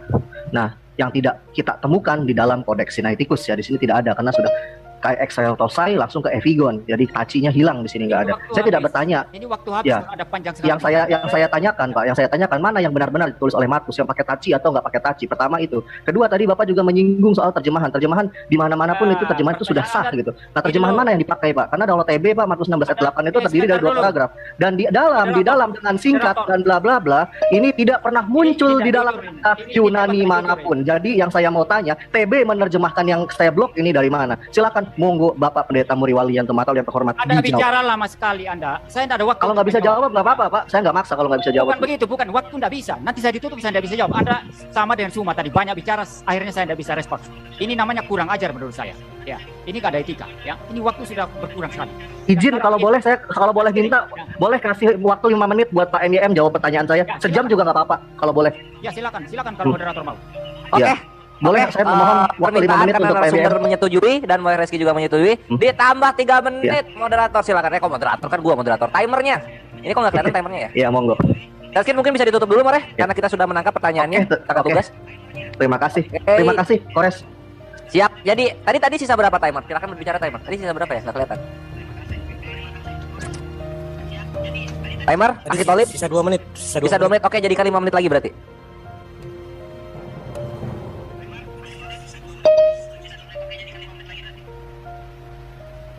Tenang, Al-Maidah ayat 8 berlaku saat ini. Selama Kores di sini aku mencoba untuk adil. Oke, Mantap. Pendeta, 5 menit itu sudah. Silakan. Ya, baik. Silakan Pak MYM jawabannya. Saya akan memberikan jawabannya. Jadi, kalau mendengarkan penjelasan. Ini battle ya Pak MYM ya? Iya, saya jawab dulu kan baru Anda respons ya. Iya. Jadi, Silakan. kalau mendengarkan penjelasan saya secara utuh dan lengkap tadi bahwa pewahyuan Alkitab itu sifatnya bukan semacam mekanik, semacam mesin tulis, tetapi memberikan ruang bagi penulis Alkitab untuk mereka menulis ya menurut penelitian mereka ya, dan dipimpin oleh Roh Kudus, maka hasil tulisan mereka itu tidak. Berarti boleh ditambah. Berarti kalau gitu Alkitab boleh ditambah-tambah berarti. Saya kalau masih gitu. menjelaskan. Kan ini battle Bapak. Kalau begitu saya tanya Anda saja kalau begitu. Menurutmu, Boleh Pak, silakan. ya, menurutmu Quran Silakan, boleh ditambah-tambah enggak? Ya, Quran boleh ditambah-tambah enggak? Nggak boleh Pak. Ada yang ditambah Pak? Boleh bisa ditunjukkan teksnya Pak? Enggak. Saya jelaskan nanti. Saya tanya prinsip, Quran boleh ditambah-tambah enggak? Nggak boleh ditambah-tambah Pak. Al-Quran nggak boleh tambah-tambah. Anda tahu dari mana enggak boleh ditambah-tambah? Aslinya mana? Aslinya Quran mana? Bapak pernah melihat ada perbedaan Pak di Al-Quran atau ada yang ditambahkan di dalam Al-Quran Pak sampai 1 paragraf? Bagaimana saya bisa tahu perbedaannya kalau aslinya Anda tidak bisa tunjukkan? Anda mesti tunjukkan Quran yang asli sih. Enggak kayak gitu Pak. Ini Nah, Bapak nggak ngerti pelajaran filsafat kalau kayak gini. Nah, Dalam nah. logika filsafat, barang siapa yang Anda menuduh maka tunjukkan. burden proof atau beban pertanggungjawaban ada di dalam pundak Bapak. Anda menuduh saya masalah teks Oh, asli. enggak. Maka saya Bapak bertanya, yang menuduh Al-Quran. Anda. Bapak menuduh Al-Quran, maka burden proof ada di beban pundak Bapak, Pak, bukan di pundak saya, Pak. Loh, Silakan. Saya tidak Ketika menuduh. Bapak Saya menuduh mengatakan Al-Quran bahwa ada ini tambahan, loh. ketika Saya Bapak menuduh mengatakan Al-Quran ada tambahan, maka burden proof atau Saya beban tidak pembuktian ada di pundak mengatakan Bapak. Quran ada Anda tambahan. belajar Dengar logikal saya filsafat tidak saya mau tidak tanya. mengatakan Quran ada tambahan, tetapi saya mengatakan Anda barusan Bagaimana ngomong Anda ada tahu? tambahan. Bagaimana Anda Anda barusan tahu Quran mengatakan ada itu kata-kata bersayap. Anda tidak Kalau akan pernah aslinya terpakai tidak ada. kata-kata bersayap Anda kalau ketemu pertanyaan jumpa debatnya dengan saya, bagaimana Pak. Anda tahu Quran Gitu loh. ada ditambah atau tidak kalau aslinya tidak ada? Oke, Bagaimana Bapak tahu, tahu saya bisa Quran balik ada lagi dengan ditambah logika atau terbalik. tidak ada? Bapak tahu dari mana kalau Al-Quran ada perbedaan? Coba. pertanyaan saya, Anda tahu dari mana Quran Anda ditambah atau tidak kalau aslinya tidak ada pembanding? Anda tidak bisa membuktikan Quran yang asli itu mana? Yang asli mana? Coba tunjukkan kepada saya. Ya kalau gitu saya juga boleh dong saya minta tunjukkan mana autograf yang asli, Pak. Karena salinan-salinan yang ada berbeda semuanya, Pak. Saya bisa tunjukkan 100 manuskrip Bible sama Bapak di hadapan Bapak semuanya berbeda, Pak. Aslinya Alkitab itu sudah tidak ada. Oke, lalu yang mendekati dengan aslinya yang mana? Lalu yang mendekati aslinya yang mana? Yang pakai kata taci atau pakai kata taci? Semua manuskrip bisa dipakai dan berarti kalau begitu bisa ditambahkan kalau begitu sesuai hati ditulis dengan alasan ilham Roh Kudus berarti kalau gitu. Bahkan bisa dimasukkan dan bisa disisipkan sebanyak 1 paragraf. Anda tidak menjawab pertanyaan saya. Quran yang asli mana yang menjadi pembanding Anda tahu itu? Nanti kalau saya balik pertanyaan yang sama nanti Bapak nangis-nangis, Pak. Nah, gitu berarti Anda pun tidak bisa jawab, sama kan? Anda tidak bisa jawab. Maka gini, Islam selama ini serang-serang Kristen yang dia kalau ditanyakan pertanyaan sama. Oke, kalau gitu manuskrip mana yang berbeda? Bapak bisa tunjuk satu contoh manuskrip. Manuskrip enggak, gini loh. Ketika saya memberikan sebuah persoalan pada Pak MYM yang terhormat ya, Pak MYM saya suguhkan kepada manuskrip yang ada sekarang. Pak MYM mempersoalkan hal yang persoalan balik. Iya, Pak MYM mempersoalkan hal yang sama, tapi tidak mampu menunjukkan manuskrip Al-Quran satu pun di hadapan saya. Itu namanya tidak akademis. Makanya saya bingung gitu loh. Ini sebenarnya Pak MYM ini seorang akademisi atau bukan gitu loh. Ketika Bapak berbicara tentang tekstual atau tentang manuskrip, maka Bapak harus menunjukkan buktinya dulu. Ketika saya mempersoalkan teks, saya tunjukkan 2 manuskrip yang berbeda di dalam Bible. Sekarang Bapak satu pun tidak mampu menunjukkan salinan Al-Quran sama saya untuk komparatif. Katanya gitu semua tadi lisan yang asli itu mana? Lisan yang asli itu mana? Tanya Bapak, tulisan saja salah Pak di kitab Bapak, Pak. Saya bisa tunjukkan ribuan teks yang isinya berbeda pada Bapak MYM gitu loh. Quran yang asli sehingga Quran yang sekarang ditambah atau tidak Anda lucu Bapak MYM ini cuma bisa ngotot-ngototan. Anda yang lucu, Anda lucu semua. 5 tahun dagang daun di Belanda kayaknya, bukan ambil PhD. Tidak dapat menunjukkan Quran yang asli, dari mana tahunya Anda bahwa Quran kalau Anda bisa menunjukkan yang palsu, Pak? Iya, palsunya mana? Iya, kalau Bapak bisa menunjukkan manuskripnya yang mana?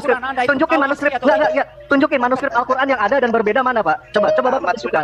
Iya, kalau saya malam kali ini, saya walaupun autograf, kitab itu nggak ada, saya bisa tunjukkan 2 Bible, salinan Bible yang berbeda dan Yunani dan Yunani. Sekarang saya mau tanya sama Bapak, kalau Bapak mau mengatakan bahwa Al-Quran ini ada yang palsu, maka mana salinan Al-Qurannya? Tunjukkan 2 sebagai sampel komparatif.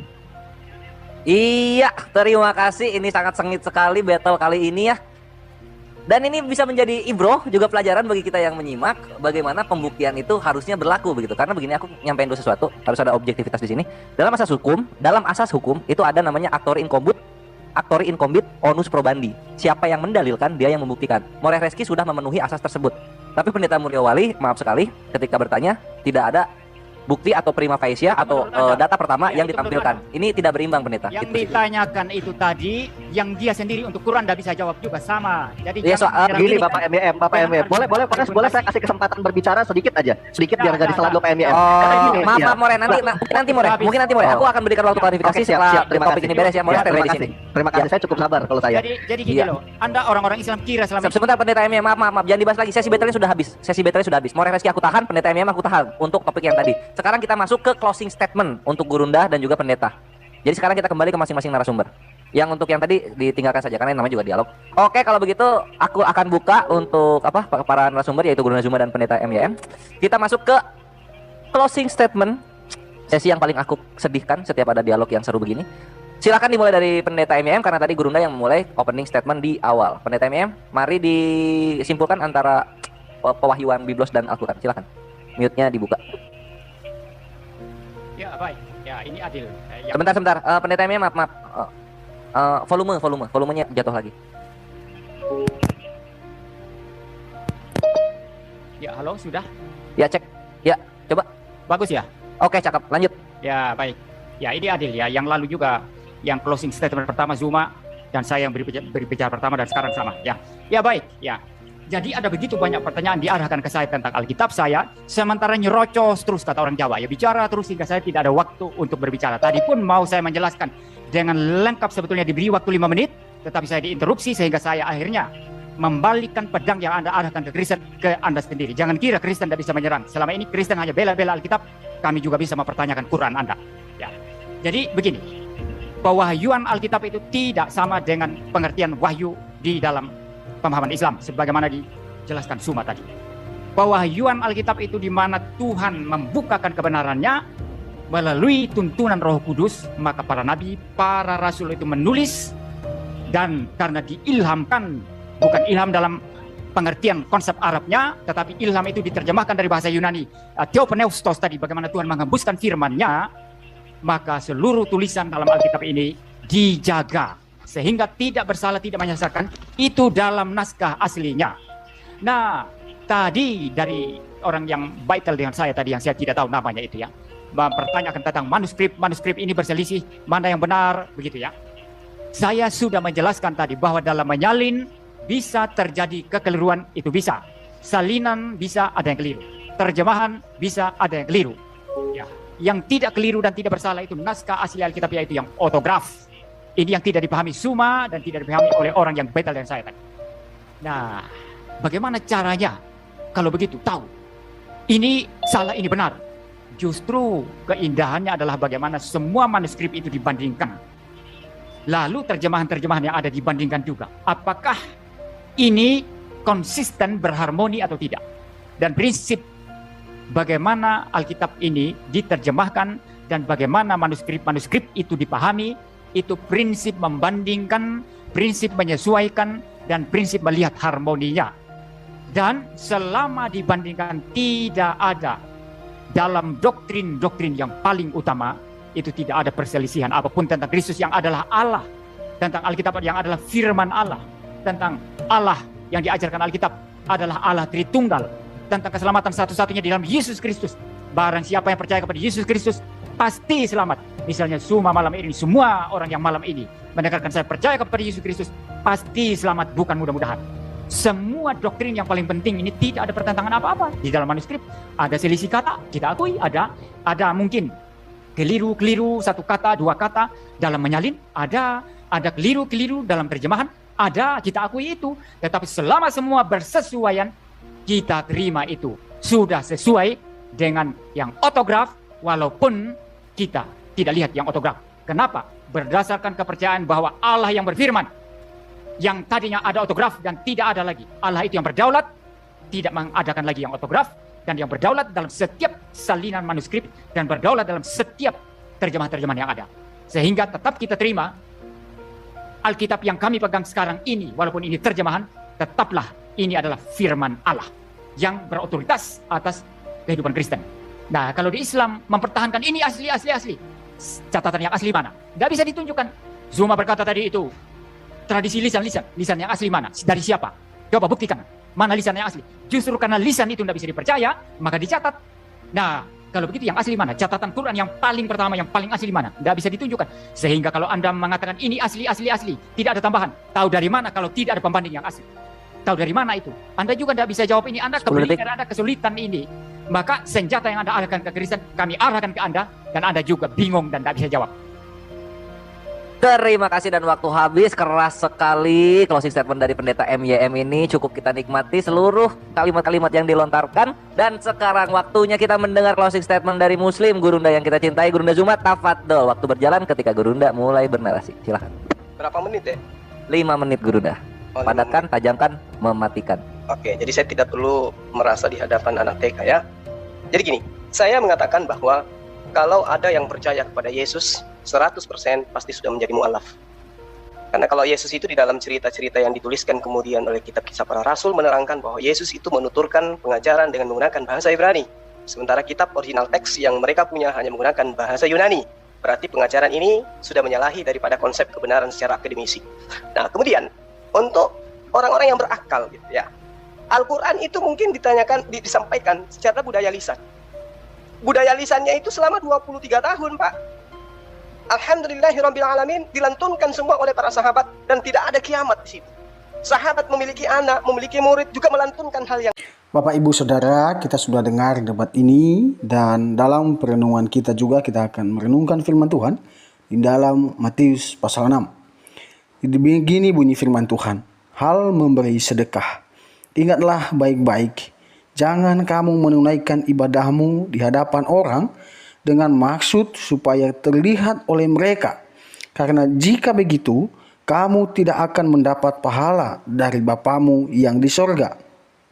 Pada waktu engkau memberi sedekah, janganlah hal itu kau umumkan dengan tiupan nafiri, seperti dilakukan oleh orang-orang munafik di rumah-rumah ibadah, seperti di jalan-jalan dengan maksud supaya mereka dipuji orang.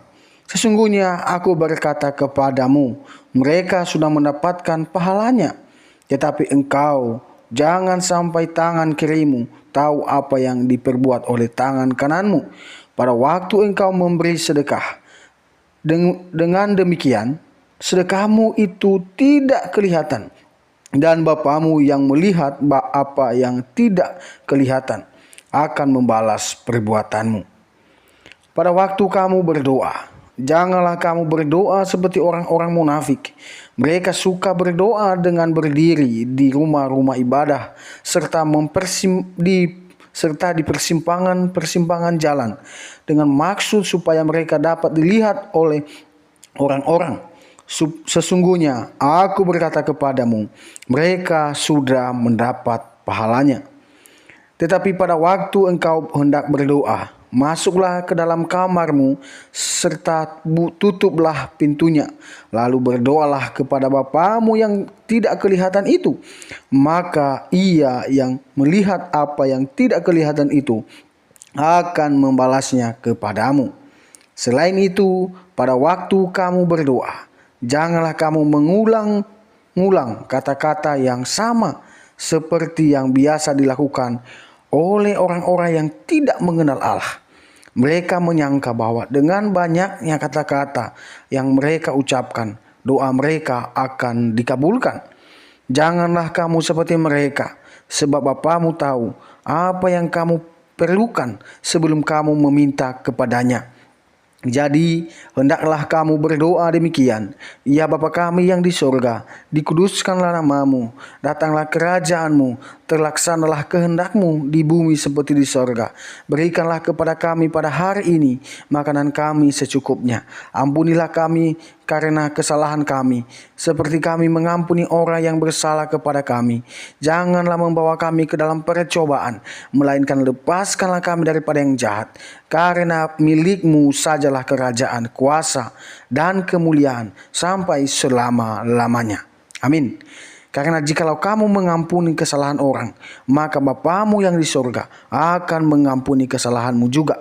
Tetapi jikalau engkau tidak mengampuni kesalahan orang, maka Bapamu tidak akan mengampuni kesalahanmu juga.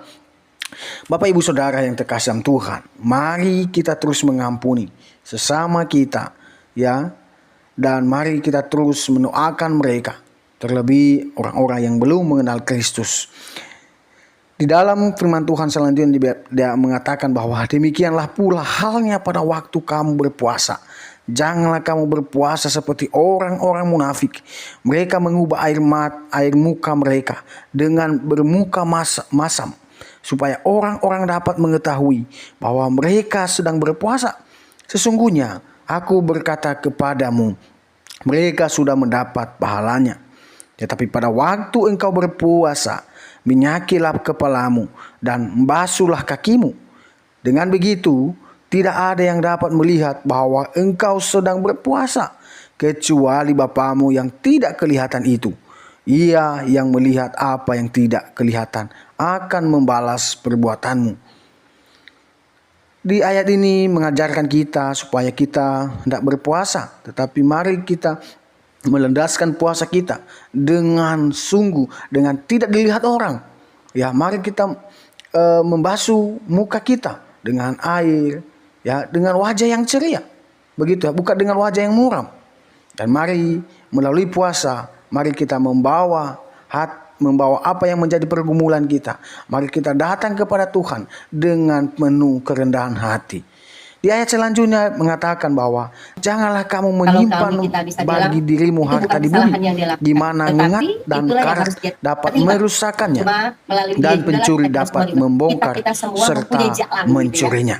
Tetapi simpanlah bagimu di harta di surga, karena ngengat dan karat tidak dapat merusaknya, dan pencuri pun tidak dapat membongkar serta mencurinya. Karena di mana hartamu berada, disitulah juga hatimu. Mata adalah pelita tubuh. Sebab itu, jika matamu baik, maka teranglah seluruh tubuhmu. Tetapi jika matamu jahat, maka Langsung gelaplah tuh. seluruh Salam, Pak tubuhmu. Kace. Langsung Jadi, ya, sekarang kita jika nggak terang yang tutup-tutupan. Kalau ada kemarin, padamu menjadi gelap, Aparagi bilang bukan betapa Pak Kace gelapnya atau kegelapan itu. kakaknya, tapi kita sekarang Tidak harus seorang pun jujur-jujuran aja. Ini adalah dapat Pak Kace, mengabdi pada ya. dua tuan. Mereka ia Pak Kace, akan dibuka membenci ininya enggak? yang Bang, lain, aku ini nggak sih, atau apa, ia gerasak-gerasak nggak aku, akan Bang? setia kepada Enggak, seorang, Oke, akan seorang, Jeng, dan jeng, mengabaikan kita panggilkan. orang lain. Oleh sebab Bukan, itu, Bos, Bang. kamu tidak dapat sekaligus mengabdi kepada Allah dan kepada Bang, harta Bang. duniawi. Oke. Demikian Pak kebenaran firman Tuhan yang menguatkan kita. Jangan kita menduakan Tuhan, bahkan maupun kita menjual Tuhan karena Salam, saudara-saudara. perempuan. Puji Tuhan. Mari kita terus Saya bersandar di dalam Yesus Kristus. Dia 30 adalah Agustus satu-satunya menghirup udara jalan segar dan yang kebenaran tadinya dan sumpah hidup. di dalam Barang kamar. siapa percaya Sekarang kepadanya jadi tidak akan merdeka binasa. Tuhan Yesus karena Yesus. memberkati. Sampai jumpa di Haleluya. video-video berikutnya. Amin. Jangan lupa Amin. terus Jadi untuk teman-teman, mendukung mungkin banyak perkembangan orang yang channel ini bertanya, banyak dengan orang yang cara bertanya, kok subscribe, bisa sih, komen, Pak? dan share. Kita bebas Tuhan kan Yesus pakai hukuman memberkati tahun. kita Karena semua. akan bicara